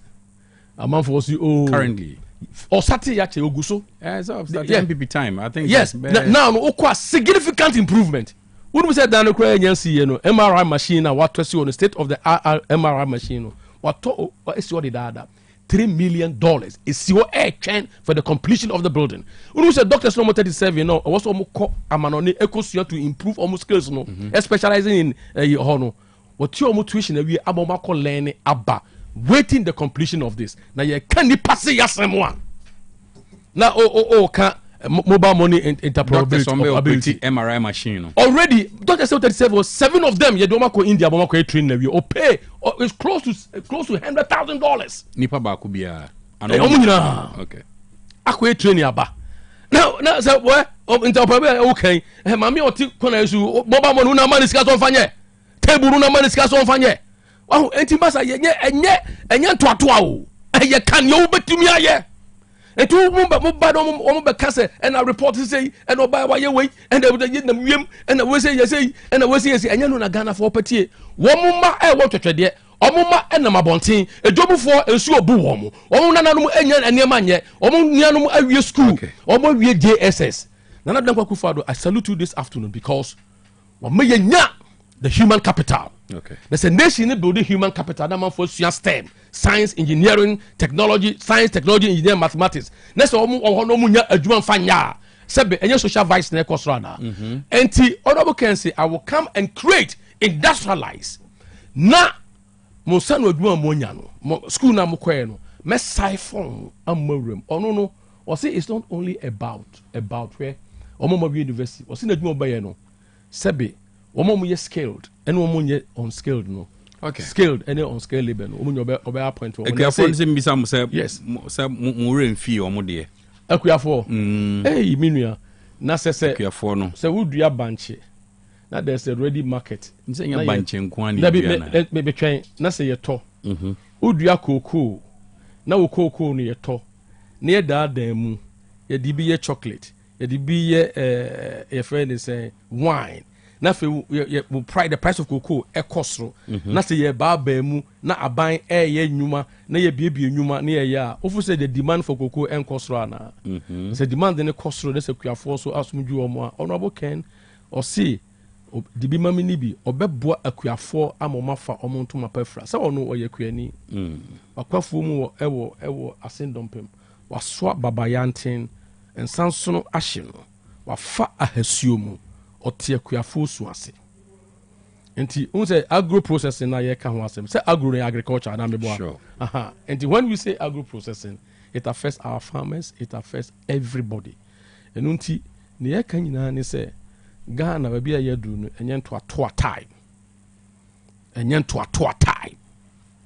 enye nada time enye propaganda time eye time a ye say de ose ye woyo Ghana mabuna bre ye ma menu ma bre omosu anwoma ye manum omo hia adwuma ye ni say wo ba na ontimi nka so obo mo adwuma ye na wo mi adwuma da na onum ne kwan fa so bi adwuma menu keep quiet na obi a wa bie bi na onum de oye no hwe Unu ena make us a debia where me ya na make laboratory say we say we start from Ketu bi na we building the business bi adwuma bi enu where start boom start kakra ebi where start on the basement Bill Gates no start on the basement akra na musa na abaye behemoth a year na we call the Bill Gates Foundation campus was Seattle in the United States behind thousands and thousands of people and Ghana government alone cannot create employment for people and to honorable say Obe created the enabling environment.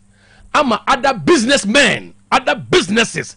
Oh, the private sector is the engine of growth of the economy of Ghana. The question is, what are your plans for the private sector? What are your plans? That's a private sector for no dollar rate today, and them 18 and them 20. How can the private sector be the engine of growth of the economy of Ghana? All right, okay. It's honorable there. The private sector no be so.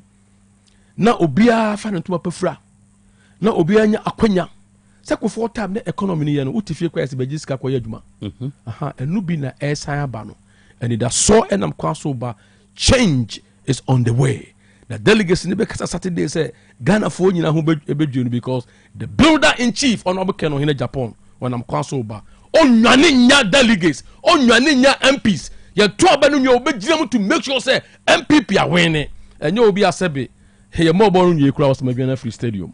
But I say, a final question is currently, as ranting in our sign a peace pact. Yes. Team Ken for how do you plan to unify the NPP and bring togetherness? When I say, when I was launching my book, before, during, and after. No, Paya Yebo, ni say, IGPC will be protected.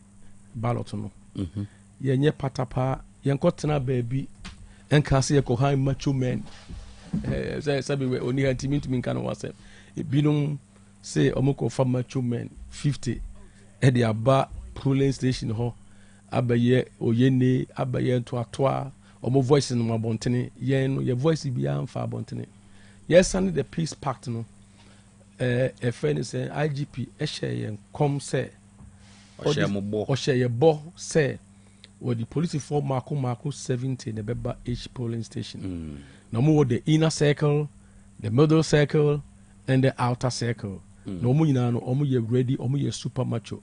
And Timo Bian for macho may be a maho and to police in the Besha Bano so easy ebe make sure so be conduct a bano within the law.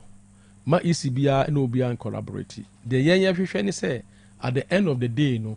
Abana yeto no honorable Kensi opasumdie honorable Kensi emuna hotrodo honorable Kensi emamunya krojen ma obia hunhuna obia nya ne fa ahudie na onsora no pa 7 am onanti boko enko to naba by 2 ni apon ye wia ye kan a ye kan ne pefemu abana ye fa nkoshe kokua mu ukoto aba mempeja fa nkyere obi ye kan ne pefemu na se emu da hotrodo na ehunhuna bia ma say yes MPs ni bia start campo delegation no baby which is against the rules of engagement. Yes, are the rules of engagement in kan enti ye besremo yen Ohene Chapon ye campaign ye pasundue ye to aba ni wi a na say honorable Ken win ni wi a we will bring all of them together na say first one ye 2 year no uhu Kumase Dr. Maubomi and the Basmu, one was honorable team.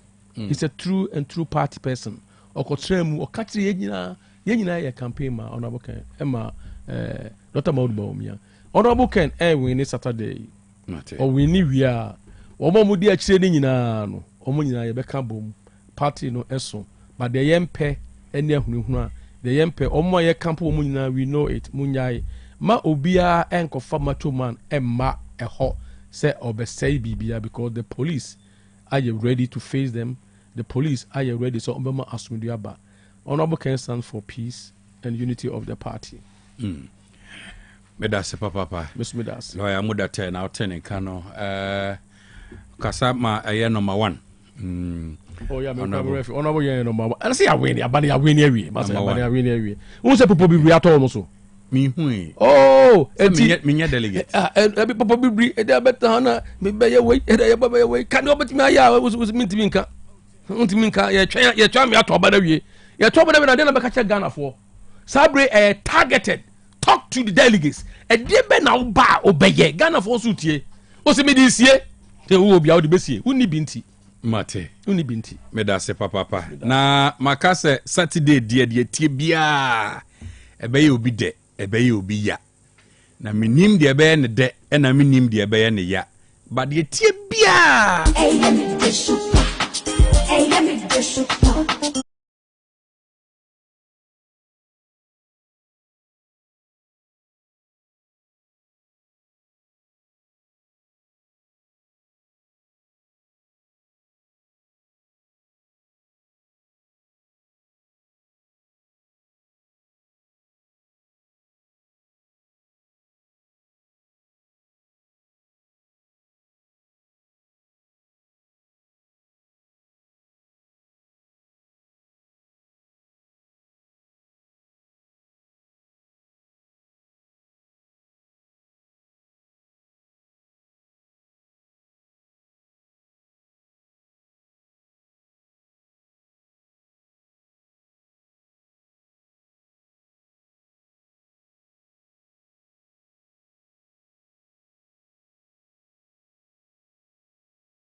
me delegate kwan ka ba na metu kwan o chena be nwumre no maba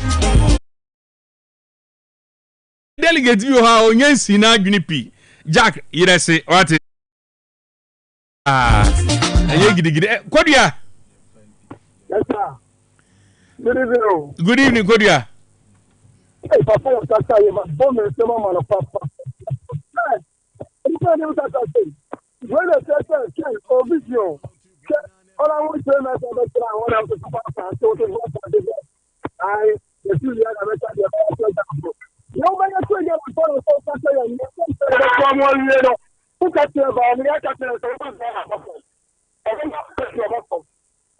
and number and so I'm about to play up to change it for the I'm on young kids that are more 2,000 and 3,000. I'm going to go on my board. What about that? About now?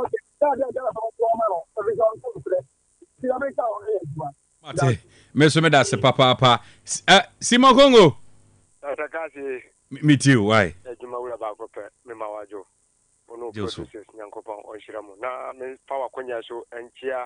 The champion, chairman Bakope, chairman statement, and me. Organizing secretary Bachan for and honorable Sadat of for so ATO Michian Pa. And you may Naminim so baby sa Jimensa Bonsu Cossin Amami say. Gordon and Saman okay. Operating stop Galem say or more time. You won't say Abano, a distract for Gugumu, and not China for you done no more just go do you MPP for you name minister no move from Alpha. omutam no komo antini am pasa good anye good board anye amagana fo anhu amana na ho pepe ene obetena ho se wo me na eyede ba wo me yeden enya wo mu ho na me he o se ba wo me o se kin wo me se John Dramani Mahama na duma pa oye no ena di be de na chi ka de obeba be di na ade no 2028 Ghana fo be ho dollar no ba wo me di duru say 17 cities into yan sampa ba wo me mbra into kin so yan sampa mbra na wo muru journalist ana enya oho ena ye be Ghana fo mumma motiri empo yan kanche wo mo se Saturday ye pe boko mate me da se papa hello all right 0505224944 Yedi nkomawate ewa homa no so ana obetumi afresh 0505225578 jama ye jama pastor me do no je osododo ma me tia de chama na ne ko na ne de woni se ai mama majority leader there even NDC to marry person to akata ya na omuntu enyia no aya me na me bita no akata NDC to me ni da da o ma te te ta ba mi obru na wo je ba na aso en dira ma o ma nya hoto no na me bita ne ke na ya na ta so ni ko na da ya na ka ma do bro ma ne ka e mu ya na ma ta da kra na do ni na wa ti ba ba ne ne ni na do no ta u ta na de ye intro do cha e ti ka we shi na ku ne ndo to ka to do ta ni gram ka ne ti ne do cha ko ye mo shi e ti ne mi ndo ta e ta lu ku ya na wa ko ye mo shi ya ni do bo lo ko da mo ba ta se ke e da ti ke da na ko ti bi se so da ko ma na ma na to ba da to e ni a ni do ko ba Mate, no I'm Obia baby. Why? Mate, me da say. Eja menu. Eja menu. Udem yetiu. Na master star. Na go for kan ga do dia nya no kre. Ma for say o say chi men sabo say on the biography of fun tia fa na na ga say dia na de wa be kan o fi dia so. Hello. Oh, so yetiu. Tell me how can say bam ya ka sa brochiri na obusa am say good papa but it and na wa ma go for mobile money so what if papa na ba se kan wa na da ke no wa hu je ma nta ma ka say bon pa say me da ya twa ba ni ma ka je phone and ni mo de ban do so and ya bro for some bra I think we should do shop. And yet, really are brothel. The kid, there was no one like catching you. I'm winning me. Umara. Mate, may I say, black man. What problem? Udem. You. The royal Nana J. Bafua. Doctor Alaji Mahmoud. Yeah, anymore. Na afadifo se yesi so afane ham na wohwe abrantia Dr. Alaji Mahmoud Umia akwadanya seni ho ne sa ho ne mpanifo ni didie wohwe abrantia ka na ho peka ho manipa na delegate aye koto aba ye de ye TDP aka ne pain se wono na ye koto aba ma no enti na we ado wedding kunim me da se me da se papa Ekins Openi kedi aponya ko na sunje nka wo. Emio. We are the king of taxi drivers. Ekins, aka Agogoshiwo Ekatem. Udem. Na vitem kama. Na mamense na His Excellency Dr. Mahmoud Baumia. Na menkanche delegate say yesre. So we Mahmoud Baumia enko fu edinechi. Omo numu nsema wo mo ka e che delegate nu nkran. But openye binumu kasa bekase party ni kura no wo mo ka party no bekase ni force wo party ni mu no kura no wo mo de no mu ni aban ni mu bi o ti ase se wo kasa na ye MPP ni na pese wo kasa ma delegate wo ko to aba no wo mu eni ji wo mu ji ko to aba ma wa e also will cancel my best delegates, no crime, or which you have to about the amount. Now, what dear, oh, Becassa, Nasa is a woody, who can say the Tinipana who Yenipa, who the Nipa for contesting them, and not of one. Who the Nipana, yes, why, yes, and not of one, and so what? Oh, Nipa, you know my yana, who are making us on a woody, a papa campaign. And they said, who can say, Nipani, one you see, and when you say, who back in about the just of the papa to a man, the air can say, delegate today. When no Mukasa will come in here, said the papa to a man. What I say, and to Papa, I won't cancel man. And the delegates, you come and we say, MPP, they won't know. That's how can you Casa, MPP, then your Casa identity would be by MPP. And you who say, Dr. Mahmoud, Baumiako, one Casano, Casano, who your delegates are, who to one man. I am to see any being better for now, what can you almost cut that? No one come and come and say, Twato, this is not about that. Eh? And to move say, and your delegates never got to Abano, and she say, no delegates look to know who you penny in the bar. And the kind of one, you know, what time the genius you are really near to me, I say, you go to Obama and went to Obama president. And the delegates, listen, my what can they say? But no Mukasa now, Mokana, Monkama, and what here, and my delegates, Nakuma, Toya, the Munai Katabia, and you can do three name for trusting the assembly animal and moi. Now, can you say, I have the Dr. Mahmoud Bamia? Obeba, let me be a very Medase, Medase, Yandaji. Odam ye dio, ya juzu. Na Colombian Tomano, they are pre at day, and to my Baumia, you would give amen. Emu. 0505-2255-78 and 0505-224944.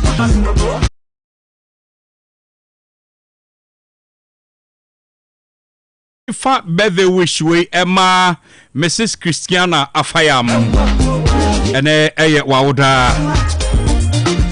Happy birthday to you, Mrs. Christiana Afayam. Happy birthday to you. You to be a mess uncle so be why. Okay, Mammy could take Kola Imra. Danzo. Yes, sir. Oh, damn it, you why? Yo, Cash, good evening.